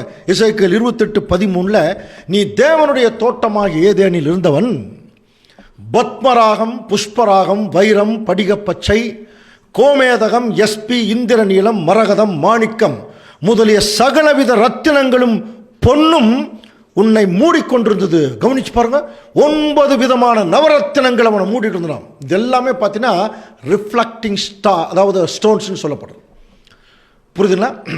பிரதிபலிக்கக்கூடிய விலையுயர்ந்த கற்கள் இதெல்லாம். அப்படின்னா அந்த மாதிரி நிறைய அவன் வச்சுருந்தான்னா அப்படி இல்லை. இந்த இப்போ கூட நிறைய பேர் அந்த மாதிரி நவரத்தின மோதிரமெல்லாம் நீங்கள் போட பார்த்துருக்கலாம். இப்போ அதுக்கு அது என்னன்னு பார்க்கலாம் பாருங்க. அப்புறம் நீ சிருஷ்டிக்கப்பட்ட நாளிலே உன் மேள வாத்தியங்களும் உன் நாத சுரங்களும் முன்னிடத்தில் ஆயத்தப்பட்ட புரிதுல்ல, ஆயத்தம் பண்ணப்பட்டிருந்த அப்படின்னு என்ன அர்த்தம்னா, சாத்தான் என்கிற இந்த பிரதான தூதனை படைக்கும் போது இவர் ஸ்பெஷல் டாஸ்க், ஒரு முக்கியமான விஷயத்துக்காக தேவன் இவரை படைக்கிறார் இயேசு கிறிஸ்துவின் மூலம். அதனால ரொம்ப சிறப்பாக இருக்கிறான். அவர் இவன் எப்படி ஒரு ராஜா பிறக்கும் போது வெளியில் நின்றுட்டு என்ன பண்ணுவாங்கன்னா மேலதாளமெல்லாம் வச்சுட்டு இருப்பாங்க. ஒரு குழந்தை பிறந்துருச்சுன்னா உடனே பயம், அந்த குழந்தைய வரவேற்கிறதுக்கு அந்த மேலதாளமெல்லாம் வாசிக்கிறாங்க இல்லையா, அந்த மாதிரி ரொம்ப ஒரு பெருமைக்குரிய நிலைமையில் இவன் படைக்கப்பட்டான். ஸோ அந்த 9 நவரத்தினுக்கு பிறகு இன்றைக்கும் அந்த நவரத்தின மோதிரம் நிறைய பேர் போடுறது கவனிச்சிருக்கலாம். அதுக்கு இன்றைக்கி வேறு விளக்கம் சொல்கிறாங்க. ஆனால் ஒவ்வொரு ரிஃப்ளெக்டிங் ஸ்டோன்ஸ் இருக்கு இல்லையா, அந்த நவரத்தின கற்கள் ஒவ்வொரு கல்லுக்கும் ஒரு நேச்சர் இருக்குது. அந்த நேச்சர் தான் அதனுடைய குணம். நல்லா புரிஞ்சுக்கலாம். அது ஒரு வேளை தேவனுக்கு சித்தமாக இருந்தால் தொடர்ந்து வரக்கூடிய வகுப்பில் அந்த 9 கற்களுக்குமே அது என்ன நல்ல குணம்ங்கிறத கண்டுபிடிக்கலாம். இதில் என்ன விசேஷம் தெரியுங்களா, அப்படி ஒரு வேளை அந்த சப்ஜெக்டை நம்ம பார்த்துட்டோம்னா சாத்தான் கெட்டு போறதுக்கு முன்னால எவ்வளவு நல்லவனாக இருந்திருக்கான்னு தெரியும். ரொம்ப பெரிய விஷயம். அவ்வளவு நல்லவனாக இருந்திருக்கானா, 9 விதமான நல்ல கேரக்டர் அவனுக்குள்ள இருந்திருக்கு. ஆனால் அது அப்படி இருந்தும் அவனுக்குள்ள ஒரு தவறான ஒரு விஷயம் உள்ள வந்தோடனே அது இந்த உலகத்தையே புரட்டி போட்ட மாதிரி ஆயிடுச்சு பாருங்க. அன்புக்குரிய சகோதர சோழ, இந்த 9 நவரத்தின கற்களை மூடிக்கொண்டிருக்கிறதுனா என்ன அர்த்தம்னா, அவன் அவ்வளவு 9 விதமான நல்ல குணலட்சணத்தில் அவன் இருந்தவன் அர்த்தம். சரி, இப்போ தேவன் ஏதேன் தோட்டத்தில் எதுக்காக இவனை கொண்டு வந்து வச்சார் அது வேணும் இல்லையா? இப்போ வாசிக்கலாம் பாருங்க. எசேக்கியேல் 28:14. நீ காப்பாற்றுகிறதற்காக அபிஷேகம் பண்ணப்பட்ட கேரு. இதுதாங்க முக்கியமான இன்ஃபர்மேஷன் பாருங்க. நீ காப்பாற்றுகிறதற்காக அபிஷேகம் பண்ணப்பட்ட கேரூப். கேரூபின்னா பிரதான தூதர் வகை. தேவனுடைய பரிசுத்த பருவத்திலே உன்னை வைத்தேன், அக்கினிமயமான கற்களின் நடுவே நீ உலாவினாய். உன்னை ரொம்ப நல்ல கேரக்டர் தான் நான் கொண்டு வந்து வச்சிருந்தேன். நீ காப்பாற்றுறதற்காக அபிஷேகம் பண்ணப்பட்ட கேரூபா. காப்பாற்றுறதுக்குன்னா எங்கிருந்து யாருக்கிட்ட இருந்து? நம்ம நேரடியாக பார்த்தோம்னா இவங்கிட்ட இருந்து தான் எல்லாத்தையும் காப்பாற்றணும். ஏன்னா இவன் தான் மோசமான ஆள். ஆனால் இவனையே தேவன் என்ன செய்கிறாரா, காப்பாற்றுகிறதுக்காக கொண்டு வந்து வைக்கிறார். புரியுதுங்களா? அப்போது அந்த கேரூபின்னாலே நம்ம புரிஞ்சுக்கலாம். இதில் வசனங்கள் நிறைய இருக்குது அன்புக்குரிய சூழல். பின்னாடி வரக்கூடிய பாடங்களை நம்ம கொஞ்சம் டீட்டெயிலாக பார்க்கலாம். கேரூபின்கள் அப்படின்னாலே பிரதான தூதர்கள் அர்த்தம். பிரதான தூதர்களுக்கு தான் கேரூபின்கள் சொல்லுவாங்க. சேராபீன்கள்னு ஒரு குரூப் இருக்கிறாங்க. அவர்கள் யாருன்னா பணிவிடை தூதர்கள். நல்லா புரிஞ்சுக்கலாம். கேருபீன்கள்ங்கிறவங்க பிரதான தூதர்கள், சேராபீன்கள்ங்கிறவங்க பணிவிடை தூதர்கள். நல்லா இவன் பிரதான தூதர் வகையை சார்ந்தவன். புரியுதுங்களா? அப்போது இயேசு கிறிஸ்து இவனை கொண்டு போய் எங்கே வச்சிருக்காருன்னா ஏதேன் தோட்டத்தில் காப்பாற்றுறதுக்கு வச்சாரான். எதிலிருந்து காப்பாற்றுறதுக்கு? முதல் ஒரு கட்டளை கொடுத்தாருங்க, அவன் இருக்கு இல்லைங்களா, நீ எல்லா பழத்தையும் சாப்பிடலாம், அந்த நடுவில் இருக்கிற பழத்தை சாப்பிடக்கூடாது. தான் தேவனுடைய ஒரு கட்டளை. இப்போ சாத்தான் என்கிற பிரதான தூதனை கவனிங்க, இந்த ஏதேன் தோட்டத்தில் ஆதாமுக்கு ஏவாளுக்கும் பெஸ்ட் கம்பெனியாக கொடுத்தாராம் தேவன். கவனிங்க, இவன் நம்ம வசனம் படிக்கும்போது எப்படி புரிஞ்சுக்கூடாதுன்னா, ஆதாம் ஏவாளை கொண்டு ஏதேன் தோட்டத்தில் வச்சுட்டார், அந்த மரத்தில் சாப்பிட வேண்டாம்னு சொல்கிறார். அடுத்த நாளே சாத்தான் திடீர்னு பாம்பு மாதிரி ஏதோ அதை சாப்பிட்டீங்கன்னா நீங்கள் தேவர்களை போலாருவீங்க. அப்படி அல்ல. இவங்க என்ன பண்ணியிருக்காங்கன்னா, ஆதாம் ஏவாளுக்கு கூடவே இருந்து அவர்களை பராமரிக்கிறதுக்கும் அதே சமயத்தில் அந்த பழத்தை சாப்பிடாம காப்பாற்றுறதுக்கு தாங்க தேவன் என்ன செய்கிறார்னா, இந்த ஏதேன் தோட்டத்தில் இந்த லூசிஃபர் என்கிற பிரதான தூதனை ஆதாம் ஏவாளுக்கு பெஸ்ட்டு கம்பெனியாக கொடுத்தார். இப்போ என்ன செய்யணும்? 24 hours அங்கே தான் இருக்கணும், இங்கே ஏதேன் தோட்டத்தில். ஸோ இவங்களை அப்படியே சுற்றி காட்ட வேண்டியது, போக வேண்டியது, வர வேண்டியது. அப்போது இப்போ பாருங்கள், இங்கே அந்த ஒரு பிரதான தூதன் இருந்து அவங்கள பராமரிச்சுட்டு இருக்கான். இப்போ ஆண்டவர் இயேசு கிறிஸ்துவை பற்றி நம்ம படிச்சிருக்கிறோம். பிதாவாகிய தேவன் இந்த பூமிக்கு வர முடியாது. பழைய ஏற்பாட்டு காலத்திலே தேவனை போல தான் கிறிஸ்து வந்துட்டு போனார். அப்போ ஆதாம் என்ன எங்கே இருக்கிறாய் கேட்பார். அப்போ கிறிஸ்து மேலிருந்து வந்துட்டு போயிட்டு இருப்பார். நல்லா புரிஞ்சுக்கலாம். பரலோகத்திலிருந்து வருவார், ஆதாம் கிட்ட பேசுவார், இவங்ககிட்ட கூட பேசியிருக்கலாம் இல்லையா, அவர் போயிடுவார். நல்லா கவனிங்க. ஆனால் இந்த பிரதான தூதன் எங்கே இருக்கணும்? இப்போ ஏதேன் தோட்டத்தில் இருந்து இவங்களை பராமரிக்கணும், அந்த பழத்திலிருந்து அவங்க சாப்பிடாம காப்பாற்றுறது. அதனால தான் சொல்கிறார், நீ காப்பாற்றுவதற்காக அபிஷேகம் பண்ணப்பட்ட கேரும். இப்படியாக தேவனுடைய திட்டம் போய் கொண்டிருக்கும் போது சாத்தானுக்கு என்ன எண்ணம் வந்துச்சு? இதையத்தான் எசேக்கியேல் சொல்றார் பாருங்க. எசேக்கியேல் 28:15 வாசிக்கலாம். நீ சிருஷ்டிக்கப்பட்ட நாள் துவங்கி, பாருங்க, நீ சிருஷ்டிக்கப்பட்ட நாள் துவங்கி உன்னில் அநியாயம் கண்டு பிடிக்கப்பட்டது மட்டும் உன் வழிகளில் குறையற்றிருந்தாய். இந்த வசனத்தை கொஞ்சம் கூர்ந்து கவனிங்க. உன்னை உருவாக்கின நாள் இருந்து உனக்குள்ள ஒரு அநியாயம் ஒன்று வந்துருச்சு இடையில. அந்த அநியாயம் கண்டுபிடிக்கிற வரைக்கும் உன் வழிகளில் நீ குறைவற்று இருந்தாய். நல்லா தான் நீ இருந்த. ஆனால் என்னைக்கு உனக்குள்ள அந்த அநியாயம் வந்துச்சோ அன்னைக்கே நீ பாவத்துக்குள்ளே விழுந்துட்ட. இப்போ நம்ம என்ன கண்டுபிடிக்கணும்? அது என்ன அநியாயம்? இவனுக்கு ஏன் மேலே போகணுங்கிற எண்ணம் வந்தது? இவனுக்கு ஏன் பொறாமை வந்தது என்று கவனிக்கும்போது பாருங்க, இந்த சாத்தான் என்கிற லூசிஃபர் இவன் என்ன பண்ணிட்டான்? தேவன் கொடுத்த வேலையை ஒழுங்காக செய்யாமல் தன்னை குறித்து அதிக ஒரு பெரிய ஒரு சிந்தையை, ஒரு எண்ணத்தை கொண்டு வர ஆரம்பிச்சான். ஏன்னா அந்த மாதிரி அவன் படைக்கப்பட்டதுனால அவன் என்ன பண்ணிட்டான்? தன்னை குறித்து ஒரு மேன்மையாக எண்ண ஆரம்பிச்சான். கவனிங்க, என்ன ஆரம்பிச்சான் தெரியுமா? அதாவது ஆண்டவர் இயேசு கிறிஸ்துவும் விடிவெள்ளி நட்சத்திரம் ஒரு விடிவெள்ளி கண்டிஷனில் தான் படைக்கப்பட்டிருக்கார். நானும் விடிவெள்ளி. இப்போ ரெண்டு பேரும் படைப்பில் பார்த்தீங்கன்னா அந்த நேச்சரில் ஈக்குவலாக இருக்கும். அவரும் விடிவெள்ளி, நானும் விடிவெள்ளி. புரியுதா? அப்போ இவர் மட்டும் பரலோகத்துக்கு போவார், மேலே போவார். நான் இந்த மண்ணிலிருந்து படைக்கப்பட்ட சாதாரண மனுஷன் கூடவே இருந்துட்டு இருக்கணுமா? பாருங்க, அந்த மாதிரி ஒரு எண்ணம். புரியுதா? அப்போ நம்ம ஏற்கனவே படித்தோம், அந்த அநியாயம் எப்படி அவனுக்கு வந்துச்சுன்னா, விடிவெள்ளி நட்சத்திரங்கள் ஆண்டவர் இயேசு கிறிஸ்துவும் அந்த சாத்தான். இவன் எதை மறந்துட்டான் தெரியுங்களா? கிறிஸ்துவும் விடிவெள்ளி தான், தானும் விடிவெள்ளி தான். ஆனால் இயேசு கிறிஸ்து யாருங்க? பிதாவாகிய தேவனுடைய ஒரே மகன், ஒரே பேரான குமாரன், பிதாவாகிய தேவனுடைய நேரடியான சிருஷ்டி. அப்ப இயேசு கிறிஸ்து என்ன பண்ணார் பாரு, அவருக்கு இருக்க ஒரு அன்பு பாருங்க. தேவன் தன்னை எப்படி சிருஷ்டித்தாரோ அதே மாதிரி இந்த லூசிபரை தன்னை போலவே சிருஷ்டிக்கிறார் விடிவெள்ளியாக. அப்படின்னா இவனுக்கு என்ன பொறாமை வந்துருச்சுன்னா, தன்னுடைய தகப்பனுக்கு விரோதமாகவே பொறாமை. பாருங்க, ஒரு அப்பாவுக்கு மகன் பொறாமை பண்ணலாமா? அப்ப தன்னுடைய தகப்பன் நீங்க சொல்லியிருக்கிறது யார்? ஆண்டவர் இயேசு கிறிஸ்து. ஏன்னா இயேசு கிறிஸ்து தான் இவனை படைச்சார். அப்போ இவர் விடிவெள்ளி, சாத்தான் விடிவெள்ளி. இவன் அந்த ஈக்குவாலிட்டி மட்டும் மனசில் வச்சுட்டு நானும் விடிவெள்ளி, இவரு விடிவெள்ளி, இவர் மட்டும் மேலே போறார், நான் கீழே வருதா? புரியுதுங்களா? அந்த பொறாமை அவனுக்குள்ள எப்போ வந்ததோ அன்னைக்கே பாருங்க, அவன் நல்ல குணலட்சணவனாக இருந்த போது கூட அந்த பொறாமை உணர்வு வந்த உடனே இவன் என்ன முடிவு பண்ணான்னா, நான் இங்கே சாதாரண மனுஷனை பராமரிக்கிறதுக்கு என்னை கொண்டு வந்து வைக்கிறீங்களா, அதே மனுஷனை உங்களுக்கு விரோதமாக திருப்புறேன். இப்போ அவன் தன்னுடைய ஞானத்தை என்ன செய்கிறான்? பயன்படுத்துகிறான்.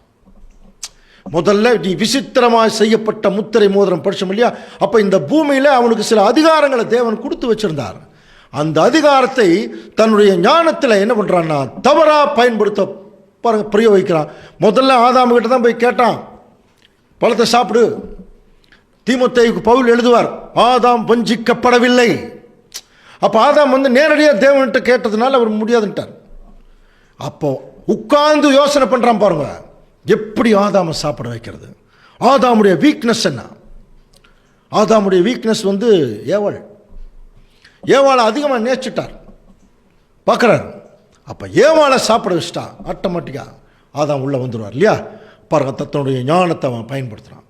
நீ ஞானத்தால் நிறைந்தவன். அதுக்கு பூரண அழகுள்ளவன். மூணாவது விஷயத்தை அவன் பயன்படுத்துகிறான் பாருங்க.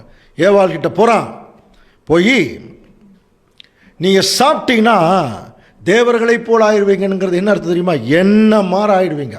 அப்போ அவர்கள் அந்த அம்மா கண்ணுக்கு தெரிகிற மாதிரி ஏதோ ஒரு மகிமையை காமிச்சிருக்கான் பாருங்க. அப்போ தன்னுடைய 3 மேன்மையும் தவறாக பயன்படுத்திட்டான். அந்த அம்மா சாப்பிட்டுருச்சு. இதுக்கு காரணம் என்ன? யார் மேலே அவனுக்கு பொறாமை பாருங்க? ஆண்டவர் இயேசு கிறிஸ்து மேலே பொறாமை. ஏன்னா அவர் தான் மேலிருந்து கீழே வந்துட்டு போகிறார். இந்த பொறாமை வந்ததுனால தான் அந்த பொறாமையில் அவன் பேசுகிறான் பாருங்க, நான் வானத்துக்கு ஏறுவேன், தேவனுடைய நட்சத்திரங்களுக்கு மேலாக பாருங்க என் சிங்காசனத்தை உயர்த்துவேன், வடபுறங்கள் உள்ள ஆராதனை கூட்டத்தினுடைய பருவத்தில் வீற்றிருப்பேன் சொல்றான். அடுத்த வசனம் வாசிக்கலாம். ஏசாயா 14:14. நான் மேகங்களுக்கு மேலாக உன்னதங்களில் ஏறுவேன், உன்னதமானவருக்கு ஒப்பாவேன். பார்த்தீங்களா, உன்னதமானவருக்கு ஒப்பாவேன்னு சொன்னானா. இப்போ இவனுக்கு யார் மேலே பொறாமைன்னா, பைபிளில் பழைய ஏற்பாட்டு காலத்தில் பிதாவாகிய தேவனுக்கும் உன்னதமானவர் இருக்கும், ஆண்டவர் இயேசு கிறிஸ்துவுக்கு சில இடங்களில் உன்னதமானவர் இருக்குது. Power from the most high இருக்கும். நல்லா புரிஞ்சுக்கலாம். ஸோ இந்த இடத்துல சாத்தான் என்கிற பிரதான தூதனுக்கு தெரியும், பிதாவாகிய தேவனுக்கு யார் ஈக்குவல் ஆக முடியாதுன்னு தெரியும். ஏன்னா அவனும் ஞானத்தால் நிறைந்தவன். ஆனால் அவனுக்கு தேவன் மேலே பொறாமை இல்லைன்னா கோபம். ஆனால் யார் மேலே பொறாமைன்னா, ஆண்டவர் இயேசு கிறிஸ்து மேலே பொறாமை. அவருக்கு மேலே நான் போவேன், இல்லைன்னா அவருக்கு ஈக்குவலாக போவேன்.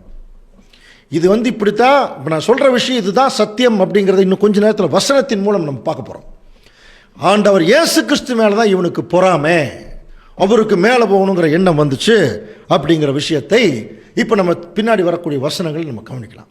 அப்போ பாருங்கள், உன்னதமானவருக்கு ஒப்பாவேன் அப்படி நீ சொன்ன, நீ என்னைக்கு பாருங்க அடுத்த வசனம், உன் வியாபாரத்தின் மிகுதினால் உன் கொடுமை அதிகரித்து நீ பாவம் செய்தாய். என்னைக்கு அந்த பொறாமை வந்துச்சோ அப்பவே இருதயத்தின் சிந்தனைகள் மாற்றிட்டான். ஆகையால் நான் உன்னை தேவனுடைய பர்வதத்திலிருந்து ஆகாதவன் என்று தள்ளி, அப்படின்னு என்ன அர்த்தம், அந்த மகா பெரிய உன்னதமான நிலைமையிலிருந்து தள்ளி காப்பாற்றுகிறத கேருபாய் இருந்த உன்னை உன்னுடைய நிலைமையிலிருந்து கீழே தள்ளிட்டேங்கிறான். பாருங்க, அக்கினிமயமான கற்களின் நடுவே இராதபடிக்கு அழித்து போடுவேன் தேவனே சொல்றான். அப்ப நீ ஆகாதவன் என்று தள்ளி, ஸோ அந்த மேலான நிலைமையிலிருந்து தேவன் என்ன பட்டார்னா சாத்தானை கீழே தள்ளினார். இது என்ன ஆச்சரியம் தெரியுங்களா அன்புக்குரிய சோழ, கவனிங்க. என்ன ஆச்சரியம்னா, இவன் ஆகவே ஆகாதுன்னு சொல்லிடுவோம், மேலான நிலைமையிலிருந்து கீழே பூமியில் பொத்துன்னு தள்ளினாரா, தள்ளி உட்கார்ந்து அப்படி பூமியில் அப்படி எந்திரிச்சு உட்கார்றான். எந்திரிச்சு உட்கார்ந்தா இப்பிரபஞ்சத்துக்கே அவன் தேவனா, பைபிள் அப்படி தான் சொல்லுது. அப்போ எப்படி கம்பேர் பண்ண தெரியுமா, தேவன் ஒருத்தனை தள்ளி விட்டாலே அவன் பிரபஞ்சத்துக்கே தேவன் ஆயிடுவான். அப்படின்னா தேவன் ஒருத்தனை தூக்கி நிறுத்தினார்னா எப்படி இருக்கும்? இப்போ வாசிக்கலாம், இந்த சாத்தான் தான் இப்போ என்ன பண்ணிட்டான், ஆண்டவர் இயேசு கிறிஸ்துவை பற்றின உண்மையை மறைக்க ஆரம்பிச்சான். 2 கொரிந்தியரில் பவுல் எழுதுறார் பாருங்க, வாசிக்கலாம். 2 கொரிந்தியர் 4:4. தேவனுடைய சாயலாய் இருக்கிற கிறிஸ்துவின் மகிமையான சுவிசேஷத்தின் ஒளி அவ்விசுவாசிகளாகிய அவர்களுக்கு பிரகாசமாய் இராதபடிக்கு இப்பிரபஞ்சத்தின் தேவனானவன் அவர்களுடைய மனதை குருடாக்கினான். பார்த்தீங்களா, இந்த வசனம் கொஞ்சம் கூர்ந்து கவனிக்க வேண்டிய வசனம். தேவனுடைய சாயலாயிருக்கிற கிறிஸ்துவின் மகிமையான சுவிசேஷத்தின் ஒளி சத்தியம். அப்ப பிதாவாகிய தேவன் சாயல தான் கிறிஸ்து இருக்கார்.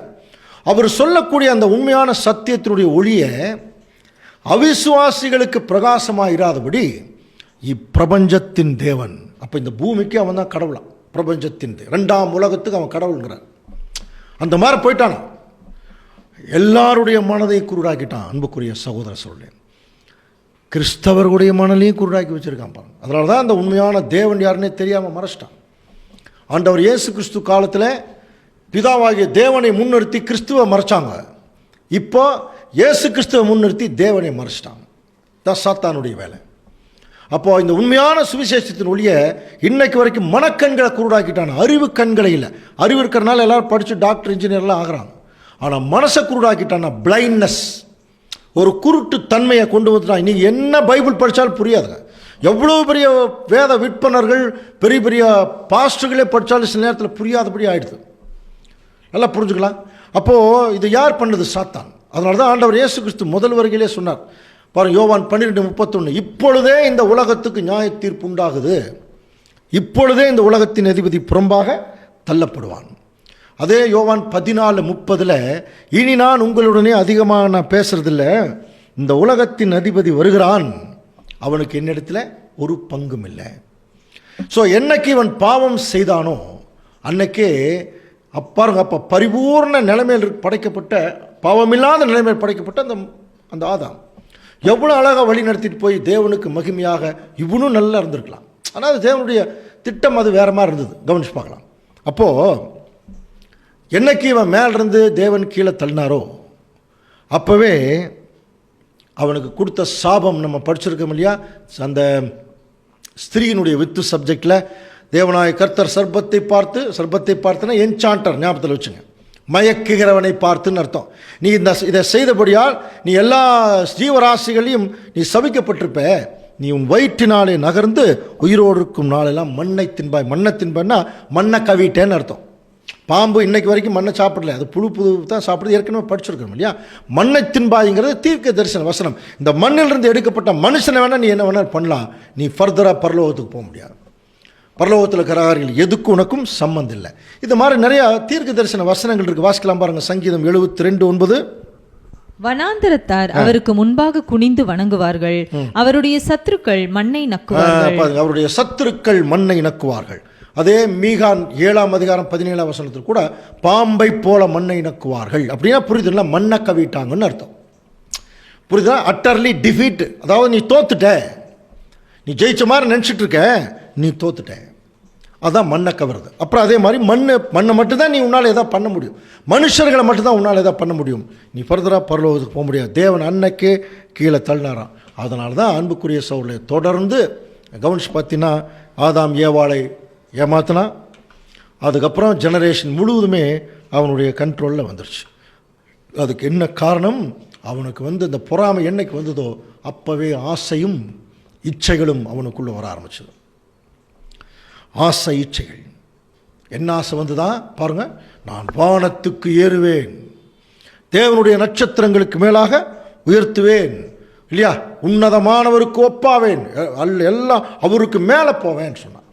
அப்போ உன்னதமானவருங்கிறது இந்த இடத்துல ஆண்டவர் இயேசு கிறிஸ்து. இப்போ இவருக்கு மேலே போகணுங்கிறதா அவங்களுடைய அல்டிமேட் பிளானு. சாத்தானுக்கு பிளான் என்னன்னா, ஒரு செகண்டாவது கிறிஸ்துவுக்கு மேலே போயிடணும்.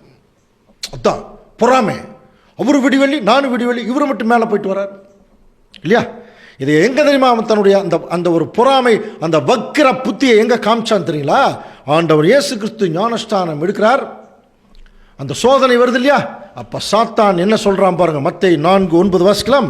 நீர் சாஷ்டாங்கமாய் விழுந்து என்னை பணிந்து கொண்டால் இவைகளை எல்லாம் உனக்கு தருவேன் என்று சொன்னார். பார்த்தீங்களா என்ன சொல்றான்? இவைகளெல்லாம் வேற வசனங்கள் கவனிச்சு பார்த்தீங்கன்னா, இவைகளெல்லாம் எனக்கு ஒப்படைக்கப்பட்டிருக்குன்னு சொல்லிட்டு என்னை வணங்கிட்டா போதும் எல்லாத்தையும் கொடுத்துறேன் அப்படின்னா புரியுதா?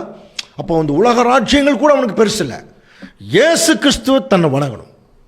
இன்னும் வேற மாதிரி சொன்னா தனக்கு கீழே வரணும், அவ்வளோதான். அப்படின்னு என்ன அர்த்தம்? அவருக்கு மேலே வரணும். அதை தாங்க சொன்னா உன்னதமானவருக்கு ஒப்பாவேன், வடபுறங்களில் உள்ள ஆராதனை கூட்டத்தில் வீற்றிருப்பேன். வடபுறம்ங்கிறது என்ன? நமக்கு நல்லா தெரியும், வடக்கு திசை. ஆண்டவர் இயேசு கிறிஸ்து நிறைய இடங்களில் அவர் பரலோகத்தை பற்றியெல்லாம் பேசியிருக்கார் இல்லையா? ஏசாயா 66 சொல்லும்போது, வானம் எனக்கு சிங்காசனம், பூமி எனக்கு பாதப்படி. வானம்ங்கிறது தேவன் இருக்கக்கூடிய கான்சன்ட்ரேஷன் இருக்கக்கூடிய இடம், இந்த பூமிங்கிறது அவருக்கு கீழே இருக்கிற பாதப்படியா. ஸோ இதெல்லாம் தான் வட திசையில் உள்ள சியோன் பர்வதம், வடிப்பமான ஸ்தானமும் சர்வ பூமியின் மகிழ்ச்சியாக இருக்குது.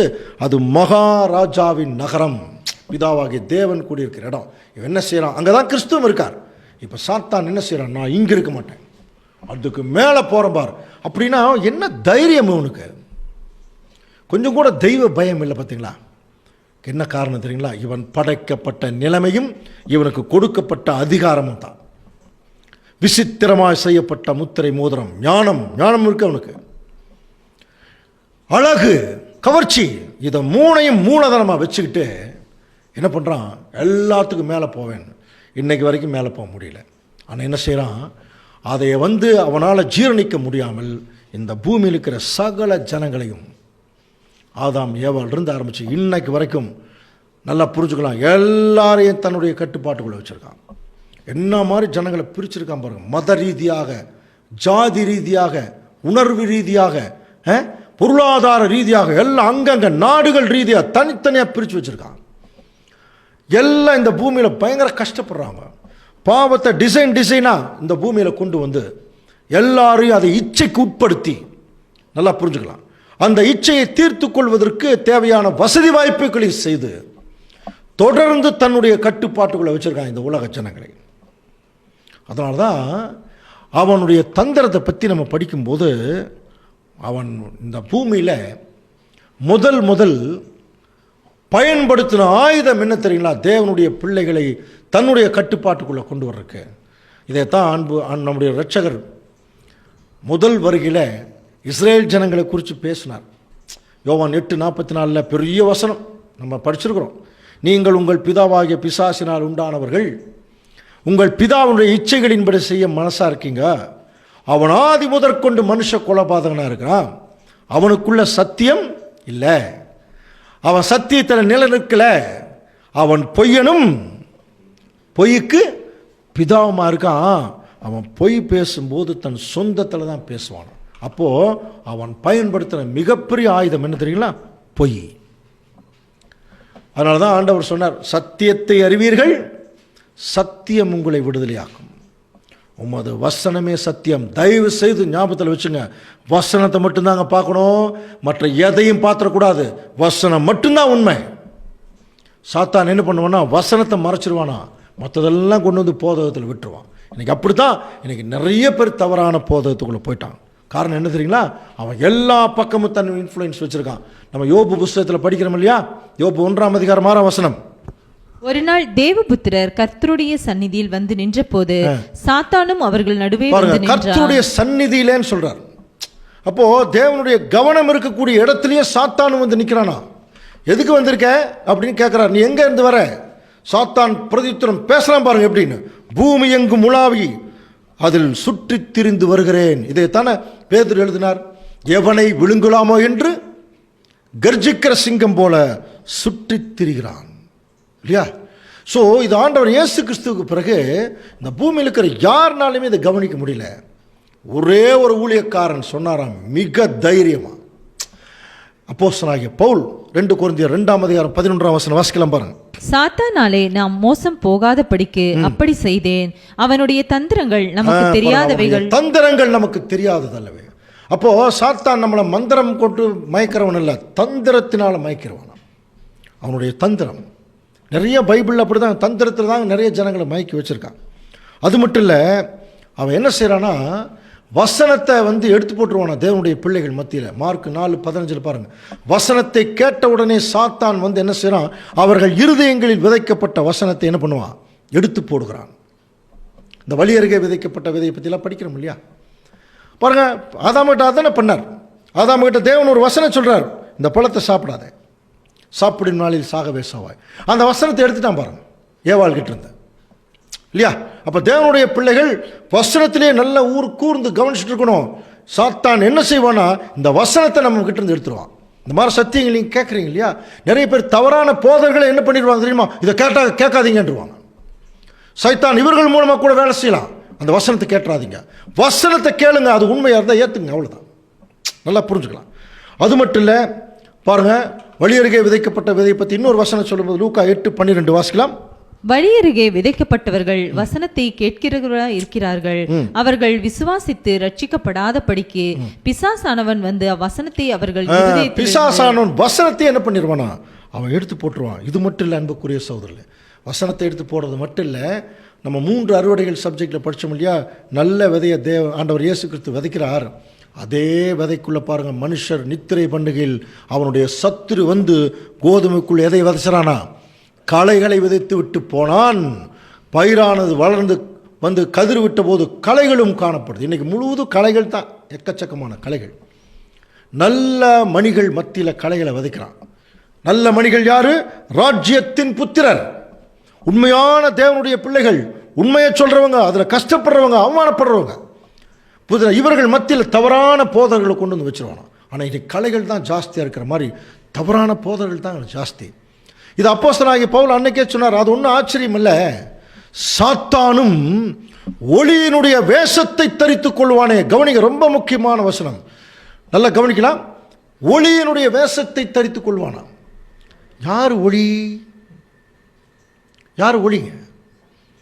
நம்ம படிக்கிற மாதிரியே ஒருவராய் சேரக்கூடாத ஒளியில் வாசம் பண்ணுகிறவரும் ஒருவரும் சேரக்கூடாத ஒளியில் வாசம் படிச்சிருக்கோம் இல்லையா? இப்போ பிதாவாகிய தேவன் சேரக்கூடாத ஒளியில் வாசம் பண்ணுகிறார். அந்த ஒளியினுடைய தூதரா தாங்க ஆண்டவர் இயேசு கிறிஸ்து இந்த பூமியில் வந்தார். அந்த ஒளியின் தூதருடைய இயேசு கிறிஸ்து மாதிரியே வேஷம் போடுறானா. நல்லா புரிஞ்சுக்கலாம். இவன் போய் தன்னை எந்த எல்லா சர்ச்சிலையும் நான் தான் சாத்தான்னு சொல்ல போறதில்ல, இயேசு கிறிஸ்து மாதிரி அவன் வேஷம் போடுறானா. அப்படித்தாங்க எல்லாம் ஏமாத்திட்டு இருக்கிறான் கிறிஸ்தவர்களை. புரியுதுங்களா? அதைத்தான் பவுல் சொல்லும்போது ஆச்சரியம் அல்ல, சாத்தானும் ஒளியின் தூதனுடைய வேஷத்தை தரித்துக் கொள்வானே, ஆகையால் அவனுடைய ஊழியக்காரர். அப்ப சாத்தானுக்குன்னு ஊழியக்காரர் இருக்கிறாங்களா பாருங்க. ஊழியக்காரரும் நீதியின் ஊழியக்காரருடைய வேஷத்தை தரித்துக் கொள்வது ஆச்சரியம் அல்லவே. ஆனால் ஒன்று சொல்லிட்டார், முடிவு அழிவுதான்ட்டார். அப்போ இயேசு கிறிஸ்துவுக்கு ஊழியக்காரர் இருக்கிறாங்க, சாத்தானுக்கு ஊழியக்காரர் இருக்கிறாங்க. இவங்களும் பைபிள் வச்சிருக்காங்களா. இவங்க எப்படி இருக்காங்கன்னா இயேசு கிறிஸ்து ஊழியக்காரர் மாதிரியே வேஷம் போடுவாங்க. புரியுதுங்களா? இயேசு கிறிஸ்து மாதிரியே வேஷம் போடுவாங்க, அவருடைய ஊழியக்காரர் மாதிரியே வேஷம் போடுவாங்க. நல்லா புரிஞ்சுக்கலாம். நம்ம ஜனங்களுக்கு எதையும் சரியாக கவனிக்க மாட்டோம், நம்ம பைபிளும் ஒழுங்காக படிக்க மாட்டோம் இல்லையா? இவங்க சொல்கிறது சரியாக தவறானு கவனிக்க மாட்டோம். நமக்கு தேவை என்ன தெரியுங்களா? அந்தந்த நேரத்துக்கு சில களியாட்டுகள், நல்ல நேரத்துக்கு சாப்பாடு, தேவையான நேரத்துக்கு சாப்பாடு, போக்குவரத்து, ஜாலியாக இருந்துட்டு போயிடணும், அவ்வளோதான். அப்படி தான் இருக்கிறதுக்கு பிளான் பண்ணோம். கொரோனா வந்தோன்னு என்னாச்சு? எல்லாமே க்ளோஸ் ஆச்சு இல்லையா? இப்போ நல்லா புரிஞ்சுக்கணும், தேவன் ஒரு சில பிள்ளைகளை ராஜ்யத்தின் பிள்ளைகளாக கூப்பிடும்போது நம்ம தொடர்ந்து இதை கவனிக்காமல் விட்டோம்னா நமக்கு அந்த அழைப்பே நம்மளை விட்டு போயிடும். ஆனால் இன்றைக்கி பாருங்கள், சாத்தான் ஆண்டவர் இயேசு கிறிஸ்து வேஷம் போட்டிருக்கான். வேஷம் போட்டது மட்டும் இல்லை பாருங்கள், அவன் எப்படி சொல்லி கொடுக்குறான்னா, எஸ்ஐ 5:20 வாசிங்க. தீமையை நன்மை என்றும் நன்மையை தீமை என்றும் சொல்லி இருளை வெளிச்சமும் வெளிச்சத்தை இருளுமாக பலமுறை பார்த்துட்டோம் இல்லையா? தீமையை நன்மைன்னு சொல்றான், நன்மையை தீமைன்னு சொல்றான். இருளை வெளிச்சம்ங்கிறான், வெளிச்சத்தை இருளுங்கிறான். கசப்பை தித்திப்புங்கிறான், தித்திப்பை கசப்புங்கிறான். சாதிக்கிறாங்களா அந்த ஜனங்க? இன்னைக்கு அதான் நடக்குது. உண்மையான சத்தியம் ஒரு புறம் இருக்க, பொய்யான போதகங்கள் உள்ளுக்குள்ள வந்து என்ன பண்ணிட்டாங்கன்னா ரொம்ப தவறாக போதிக்க ஆரம்பிச்சிட்டாங்க. காரணம் என்ன? இது ஒரு தந்திரம். தந்திரம். பவுல் எழுதுறார், என்ன எழுதுறார் பாருங்க, 2 தீமோத்தேயு 2:26 பிசாசானுடைய இச்சையின்படி செய்ய அவனால் பிடிபட்டிருக்கிற அவர்கள் ஒரு குரூப். பிசாசுடைய இச்சையின்படி செய்ய பாருங்க, அவர்களால் பிடிபட்டிருக்கிற அவர்கள் மறுபடியும் மயக்கம் தெளிந்து அவன் கண்ணிக்கு நீக்கத்தக்கதாக சாந்தமாய் அவர்களுக்கு உபதேசிக்கணும். நிறைய பேர் பிசாசுடைய உபதேசத்தில் நல்லா பயங்கரமாக இருக்காங்க. இப்போ அவன் அந்த கண்ணி வச்சிருக்கானா, மயக்கத்தில் இருக்கிறாங்க. அந்த மயக்கத்திலிருந்து கொஞ்சம் கொஞ்சமாக என்ன செய்யணும்? வெளியே வரணும். காரணம் என்னென்னா, அவன் வந்து இந்த உலகத்தினுடைய டாப்புமே பிடிச்சிருக்கான் பாருங்க. எபேசியரில் படிக்கிறோம் இல்லையா? எபேசியர் 2:2 அவைகளில் நீங்கள் முற்காலத்திலே இவ்வுலக வழக்கத்திற்கேற்றபடி கீழ்ப்படியாமையின் பிள்ளைகளிடத்திலே கிரியை செய்கிற ஆகாயத்து அதிகார பிரபு. ஆகாயத்துக்கே அவன் தான் அதிகாரியா, அட்மாஸ்பியர். இங்கே உட்கார்ந்துட்டு எல்லாரையும் கீழ்ப்படியாமல் போக வைக்க வேண்டியது அவன் வேலை. தீமோத்தேயுக்கு எழுதும் போது அவன் நிந்தனையிலும் பிசாசின் கண்ணியிலும் அந்த மனுஷன் விழாதபடிக்கு ஒரு உண்மையான தேவனுடைய ஒளிக்காரன் புறம்பானவர்களால் சாட்சி பெற்றிருக்க வேணும். அப்படின்னா அவன் என்ன கண்ணி வைக்கிறான்? உண்மையான திருச்சபையின் பிள்ளைகளுக்கு அவன் வைக்கிற கண்ணியை வாசிங்க. 1 யோவான் 2:16 வாசிக்கலாம். ஏனெனில் மாம்சத்தின் இச்சையும் கண்களின் இச்சையும் ஜீவனத்தின் பெருமையும் ஆகிய உலகத்தில் உள்ளவைகள் எல்லாம் பிதாவினால் உண்டானவைகள் அல்ல. பார்த்தீங்களா, அவன் என்ன கண்ணி வைக்கிறான் தெரியுங்களா? 3 கண்ணி இருக்குதான் தேவனுடைய பிள்ளைகளுக்கு. மாம்சத்தின் இச்சை, கண்களின் இச்சை, ஜீவனத்தின் பெருமை. இந்த 3 தாங்க அவனுக்கு அவன் உபயோகிக்கிற இன்னும் மற்ற ஆயுதங்கள். புரியுதுங்களா? மாம்சத்தின் இச்சை, இதுக்கெல்லாம் விளக்கமே சொல்ல வேண்டியதில்லை, உங்களுக்கு நல்லா தெரியும், நிறைய விளக்கம் தெரியும் இதுக்கெல்லாம், சரியா? ஸோ இந்த கண்ணி தான் வைக்கிறான். அது மட்டும் இல்லை அன்புக்குரிய சோழலை, இந்த ஒட்டுமொத்த உலகத்தையும் தன்னுடைய ஆளுகை கீழே வச்சிருக்கானா. நம்முடைய ஆண்டவர் இயேசு கிறிஸ்துவே பார்த்து சொல்கிறான் பாருங்க, எல்லாமே இயேசு கிறிஸ்துவுடைய சொத்து, தேவன் கிறிஸ்துவுக்கு தான் கொடுத்துருக்கார். ஆனால் என்ன சொல்கிறான் பாருங்க, இவை எல்லாவற்றின் மேலும் உள்ள அதிகாரத்தையும் இவைகளின் மகிமை உமக்கு தருவேன், இவைகள் எனக்கு ஒப்புவிக்கப்பட்டிருக்கிறது சொல்கிறான் பாருங்க. அப்படின்னா இவன் முழு அதிகாரம் தன்னுடைய, இது வந்து தேவன் அனுமதிச்சிருக்கிறார். அது நல்லா புரிஞ்சுக்கணும். ஒரு குறிப்பிட்ட காலம் வரைக்கும் தேவன் அனுமதிச்சார். அதனால தான் ஆண்டவர் இயேசு கிறிஸ்து இந்த பூமியில் வந்தபோது 3 சோதனை சாத்தான் கொடுக்குறான் பாருங்க. ஒன்று வீக்னஸ்ஸு, சாப்பிடல, பசிக்குது. அப்போவும் ஆண்டவர் இயேசு கிறிஸ்து வசனத்தில் தான் ஜெயிக்கிறார். நம்ம படிச்சிருக்கிறோம், இந்த கல்லுகளை அப்பம் மாற்றி சாப்பிடுங்க, நீர் தேவனுடைய குமாரனை ஆனால். அவன் என்ன கிளியராக சொல்கிறான் பாருங்க, சாத்தானுக்கே இயேசு கிறிஸ்து தேவனுடைய குமாரன்னு தெரியுது, நமக்கு நிறைய பேருக்கு தெரிய மாட்டேங்குது. அவன் கிளியராக சொல்கிறான், நீ தேவனுடைய குமாரனை ஆனால் இந்த கல்லுகள் எல்லாம் அப்பமா மாற்றி சாப்பிடுங்க. புரியுதா? அதுக்கு அந்த வசனம், அந்த சப்ஜெக்ட் கேட்கும்போது நீங்கள் கேட்டிருப்பீங்க, நீங்கள் அப்பாவுடைய பிள்ளையாக இருந்து அதை சாப்பிடு. ரெண்டாவது, ஒரு பெரிய தேவாலயத்தினுடைய உப்புரை 1400 அடி, அங்கிருந்து கீழே குதிங்க, உங்களை தேவதூதர்கள் தாங்கிட்டு போவாங்கன்னு நான் சொல்ல உங்கள் பைபிளில் எழுதி இருக்குங்கிறான். பாருங்க, 91 சங்கீதம் 11-12 வசனத்தை இயேசு கிறிஸ்துவுக்கு காட்டுறான். அப்போ ஆண்டவர் இயேசு கிறிஸ்து என்ன சொன்னார்? உன் தேவனாய கர்த்தரை பரீட்சை பார்க்கக்கூடாதுன்னு எழுதியிருக்கு. கடைசியாக கவனிச்சு பாருங்க, எல்லா ராஜ்யங்களும் உங்களுக்கு தரேன், என்னை வணங்கிட்டா போதும். அதுக்கு ஆண்டவர் சொன்ன பதில் படிச்சிருக்கீங்களா? மத்தேயு 4ஆம் அதிகாரம் படிங்க. என்ன சொன்னார்? உன் தேவனாகிய ஒருவருக்கே ஆராதனை செய்து. அப்படின்னா புரியுதா? என்ன சொல்றாரு தெரியுமா? பார், நீயும் பெரிய ஆள் இல்லை, நானும் பெரிய ஆள் இல்லை, நம்ம 2 பேர்த்துக்கு மேலே ஒருத்தர் இருக்கார், பிதாவாகிய தேவன். அவர் ஒருத்தருக்கே ஆராதனை செய்து அவருக்கே நீ எல்லாம் கனத்தை கொடுக்கணும்னு சொன்னார். சாத்தானுக்கு சப்ஜெக்ட் எடுத்துட்டார் ஆண்டவர் இயேசு கிறிஸ்து. ஆனால் அவன் திறந்தவே மாட்டேங்கிறான் பாருங்க. ஆனால் ஒரு வகையில் சாத்தானை நம்ம பாராட்டலாம். எப்படி தெரியுங்களா? இன்னும் கொஞ்சம் அவனுக்கு அழிவு நிச்சயம், பைபிள் இருக்கு. தனக்கு அழிவு நிச்சயம்னு தெரிஞ்சு தொடர்ந்து போராடுறான் பாருங்க. எல்லா ஜனங்களையும் அந்த முயற்சி இருக்குது பார்த்தீங்களா, அது தவறான முயற்சி. ஆனால் அந்த முயற்சி இப்போ யாருக்கு நமக்கு இருக்கணும்? நமக்கெல்லாம் வெற்றி நிச்சயம்னு தேவன் கூப்பிட்டுருக்கார். ஆனால் போராட மாட்டேங்கிறோம், கஷ்டப்பட மாட்டேங்கிறோம். நல்லா புரிஞ்சுக்கலாம். ஸோ அது மட்டும் இல்லை அன்புக்குரிய சகோதர சகோதரி, அவன் இருதயத்தை தூண்டுவானா பாருங்க. யோவான் 13:2 வாசிக்கலாம். சீமோனின் குமாரனாகிய யூதாஸ் காரியோத் அவரை காட்டி கொடுக்கும்படி பிசாசானவன் அவன் இருதயத்தை தூண்டின பின்பு. பார்த்தீங்களா, இருதயத்தை என்ன பண்றான்? தூண்டுவானா. அப்படின்னா புரியுதா? நம்முடைய இருதயத்தை ரொம்ப ஈஸியாக இன்ஃப்ளூயன்ஸ் பண்ணிடுவான்னு சொல்றான். அப்போ அதனால தான் ஜாக்கிரதை உள்ளவர்களாக இருங்கள் பேதுரு சொன்னதுக்கு காரணமே அது. இருதயத்தை ரொம்ப ஈஸியாக நம்ம கொஞ்சம் இடம் கொடுத்துட்டோம்னா உள்ளே வந்து உட்காந்துருவானா. தேவனுக்கு கொடுக்கக்கூடிய இருதயத்தை சாத்தானுக்கு கொஞ்சம் தேவன் வெளியே எடுத்துட்டோம் அப்படின்னா சாத்தான் வந்து உள்ள உட்காந்துரும். ஸோ இருதயத்தை தூண்டுவான். அது மட்டும் இல்லை, பவுல் ரொம்ப ஆதங்கமாக சொல்கிறார். என்ன சொல்கிறார் பாருங்க, 2 கொரிந்தியர் 11:4 எப்படி எனில், உங்களிடத்தில் வருகிறவன் நாங்கள் பிரசங்கியாத வேறொரு இயேசுவை பிரசங்கித்தா நீங்கள் பாருங்கள், அல்லது நீங்கள் பெற்றிராத வேறொரு ஆவியையும் நீங்கள் ஏற்றுக்கொள்ளாத வேறொரு சுவிசேஷத்தையும் பெற்றீர்களானால் நல்லா சகிச்சிருப்பீங்க சொல்கிறார் பாருங்க. உண்மையான சத்தியத்தை சொல்கிறோம், உண்மையான ஆண்டவர் இயேசு கிறிஸ்துவை பற்றி சொல்கிறோம், அவர் தேவகுமாரன்னு சொல்கிறோம், நீ கேட்கவே மாட்டேங்கிறீங்க. ஆனால் நாங்கள் பிரசங்கியாத வேறொரு இயேசுவை பிரசங்கிக்கிறேங்க. இன்னைக்கு அப்படித்தாங்க அன்புக்குரிய சகோதரரே, எல்லா இடங்களிலும் பவுலும் பேதுருவும் பிரசங்கியாத வேறொரு இயேசு கிறிஸ்து பிரசங்கிக்கப்பட்டு கொண்டிருக்கிறார். அவர் உண்மையான தேவகுமாரன் அல்ல. அதனால தான் திருச்சி பிரசங்கம் பண்ண ஆரம்பிச்சிட்டாங்க. அவர் தான் இவர் தான் அவர் இயேசுநாதர் அப்படிங்கிறது புரியுதுங்களா? அப்போ ஆண்டவர் இயேசு கிறிஸ்து பிதாவாகிய தேவனுடைய மகன், அவருடைய ஒரே பேரான குமாரன்கிறது தான் சத்தியம். அதைத்தான் பிரசங்கம் பண்ணும். அதை விட்டு நம்ம வேற பிரசங்கம் பண்ணிட்டோம்னா பவுலும் பேதுருவும் பிரசங்கியாத வேறொரு இயேசுவை சாத்தான் பிரசங்கம் பண்ண வைக்கிறான். நல்லா புரிஞ்சுக்கலாம். ஒரு பெரிய சபை, அந்த சபையில் ஜெபம் பண்ணுறதுக்கு சகோதரர் உள்ளே போகிறாங்க.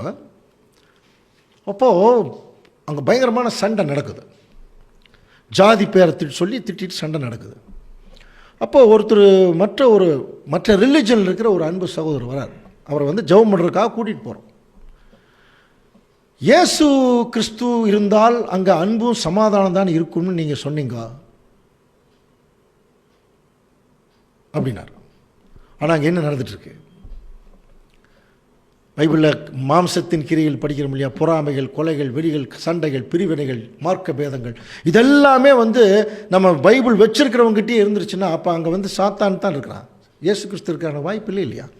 கிறிஸ்து இருந்தால் அங்கே அன்பு, சந்தோஷம், சமாதானம், நீடிய பொறுமை, தயவு, நற்குண, விசுவாசம், சாந்தம், இச்சைகள், நல்ல கனிகள் தான் அங்கே இருக்கும். ஸோ சாத்தான் என்ன செய்கிறான்? ரொம்ப அழகாக வேறொரு இயேசுவை பிரசங்கித்து ஜனங்களை வெளியே கொண்டு வர்றான். இது எதனால்? ஜனங்களுக்கு இன்னும் கண்ணு திறக்கலை. அதைத்தான் தேவன்கிட்ட நான் வேண்டிக்கிறேன்னார். நீங்கள் எபேசியர் 1:19 கீழே இருக்கிற வசனத்தை மட்டும் கொஞ்சம் படிச்சிங்கன்னா, நீங்கள் அறியும்படி அவர்கள் உங்களுக்கு பிரகாசமுள்ள மனக்கண்களை தர வேண்டும்னு நான் வேண்டிக்கிறேன்னார். அப்போ இன்றைக்கி நமக்கு என்ன இல்லை? அந்த பிரகாசமுள்ள மனக்கண் இல்லை. அதனால தான் இதெல்லாம் தெரியறதுக்கு நமக்கு கஷ்டமாக இருக்கும். ஸோ அன்புக்குரிய சகோதர சகோதரி, நமக்கு நல்ல மனக்கண்கள் திறந்தால் மட்டும்தான் இந்த சத்தியங்கள் புரிஞ்சுக்க முடியும். அடுத்தது கவனிச்சு பார்த்தீங்கன்னா, சாத்தான் இருக்கான் பாருங்க. அவன் சாதாரண தனியாள் கிடையாதுங்க.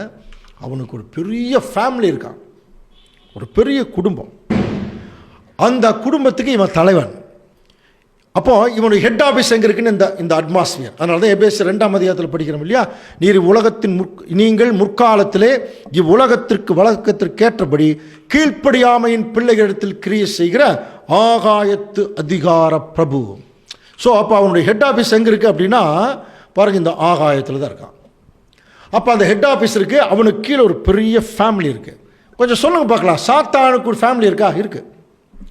அப்போ சாத்தானுக்கு விரோதமாக நம்ம போராட்டம்னா அவன் ஃபேமிலிக்கு விரோதமாக போராட்டம் இருக்கு இல்லையா? அப்போ அந்த போராட்டம் யாராருக்கு விரோதமாக? நமக்கு நல்லா தெரிஞ்ச வசனம் வாசிக்கலாம் பாருங்க, எபேசியர் 6:11.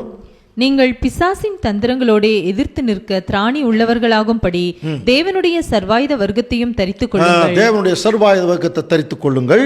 ஏனெனில் மாம்சத்தோடும் இரத்தத்தோடும் அல்ல, துரைத்தனங்களோடும் அதிகாரங்களோடும் இப்பிரபஞ்சத்தின் அந்தகார லோகாதிபதிகளோடும் வான மண்டலங்களில் உள்ள பொல்லாத ஆவிகளின் சேனைகளோடும் நமக்கு போராட்டம். இதுதான் நம்முடைய ஃபேமிலி. இது நம்ம தெளிவாக வேற சப்ஜெக்ட் எல்லாம் பார்த்துருக்கோம். பட் இங்கே இது மறுபடியும் ஞாபகம் வச்சுங்க, மாம்சத்தோடுங்கிறது முதல்ல நாம தான் மாம்சம், நம்ம தான் நமக்கு எதிரியா. அதனால தான் ஆண்டவர் இயேசு கிறிஸ்து சூசகமாக சொன்னார், ஒருவன் என்னை பின்பற்ற விரும்பினால் அவன் தன்னைத்தான் வெறுத்துனார். நம்மளை வெறுத்தா தான் கிறிஸ்து பின்னாடி போக முடியும். நல்லா புரிஞ்சுக்கலாம். அப்போது மாம்சம்ங்கிறது நம்ம தான். மாம்சத்தோடும் அப்படின்னா நம்முடைய சுயநலம், அதான் சொல்கிறார். அடுத்தது ரத்தம், நம்மளை சுற்றி இருக்கிற ரத்தத்தின் ரத்தமான உடன்பிறப்புகள், இவங்களோடையும் நமக்கு மேலே அதிகாரம் செலுத்துகிறவங்க, துரைத்தனங்கள், அந்தகார லோகாதிபதிகள். கடைசியாக சொல்லும்போது வான மண்டலங்களில் உள்ள பொல்லாதாவிகளின் சேனைகளோடும். கெட்டுப்போன தேவதூர்கள் தானே பொல்லாதாவிகள், இந்த அட்மாஸ்பியர் இருக்கிறாங்க, இவங்களோடையும் நமக்கு போராட்டம். ஏன்னா இவங்கெல்லாம் சாத்தானுடைய ஃபேமிலி, பெரிய ஃபேமிலி, பெரிய போராட்டம் இருக்குது. அதில் விசேஷமாக இந்த கெட்டுப்போன தேவதூதர்கள் இருக்காங்க பாருங்கள். அவங்க பாருங்கள், பாவம் செய்த தூதர்களை தேவன் தப்ப விடாமல் படிச்சிடும் இல்லையா, அந்தகார சங்கிலியினாலே கட்டி இங்கே அடைச்சி வச்சுருக்கார். இந்த அட்மாஸ்பியரில் தான் வச்சுருக்கார். ஸோ இந்த கெட்டுப்போன தேவதூதர்கள் இன்னைக்கு இந்த உலக ஜனங்களை பாருங்கள் நிறைய விஷயத்தில் இன்ஃப்ளூயன்ஸ் பண்ணி தங்களுடைய கட்டுப்பாட்டுக்குள்ளே வச்சுருக்காங்க. இன்னும் சொல்ல போனால் டோட்டல் உலகமே அவங்க கண்ட்ரோலில் தான் இருக்குது இல்லையா? இப்போ அவன் கண்ட்ரோலை விட்டு வெளியே வர்றது யார் தெரியுங்களா? நீங்க அன்புக்குரிய சகோதரர், இப்போ இந்த சத்தியத்தை கேட்டுக்கொண்டிருக்கிற தேவனுடைய பிள்ளைகள் எல்லாமே இப்போ சாத்தான் யாருன்னு தெரிஞ்சிருச்சு இல்லையா? இனி அவனுடைய முழு கவனம் நம்ம மேலே தான் அதிகமாக இருக்குமா, நம்ம தான். அதில் எந்த மாற்றம் இல்லை. காரணம் என்ன? அவனுடைய கண்ட்ரோலை விட்டு வெளியே வர்றோம், உண்மை தேவன் தெரிஞ்சுட்டு வெளியே வர்றோம். யாரெல்லாம் உண்மை தேவன் தெரிஞ்சுட்டு வெளியே வர்றோமோ அவர்களை எல்லாத்தையும் அவன் எப்படி பார்க்குறான்னா, தன்னுடைய கண்ட்ரோலை விட்டு வெளியே போகிறாங்க விட மாட்டான். மற்ற எல்லாருமே அவன் கண்ட்ரோல் இருக்கிறாங்க. எல்லா வகையிலையும் அவங்க என்னென்னவெல்லாம் தேவையோ அத்தனையும் கொடுத்து வச்சுருக்காங்க அந்த உலகம் முழுவதும் அவன் கண்ட்ரோலில். ஆனால் வெளியே வர்றவங்க யாருன்னா, உண்மையை தெரிந்து கொள்ளக்கூடிய திருச்சபையின் பிள்ளைகள், சத்தியத்தை அறிகிறவங்க, பைபிள் வசனத்தை மட்டும் நல்லா உற்று கவனிக்கிறவங்க, அதை நம்புறவங்க, அதற்கு கீழ்ப்படுகிறவங்க. புரியுதுங்களா? அதனால தான் பேதுரு எழுதினார், 1 பேதுரு 5:8 வாசிக்கலாம். தெளிந்த புத்தியுள்ளவர்களாய் இருங்கள், விழித்திருங்கள், ஏனெனில் உங்கள் எதிராளி ஆகிய பிசாசானவன் கர்ஜிக்கிற சிங்கம் போல் எவனை விழுங்கலாமோ என்று வகை தேடி. பார்த்தீங்களா? உங்கள் எதிராளி ஆகிய பிசாசான அப்படின்னா உலக ஜனங்களுக்கோ மற்றவங்களுக்கோ அவன் எதிரி கிடையாது. ஏன்னா அவன் கண்ட்ரோல் இருக்கிறான், அவன் ஃபேமிலி.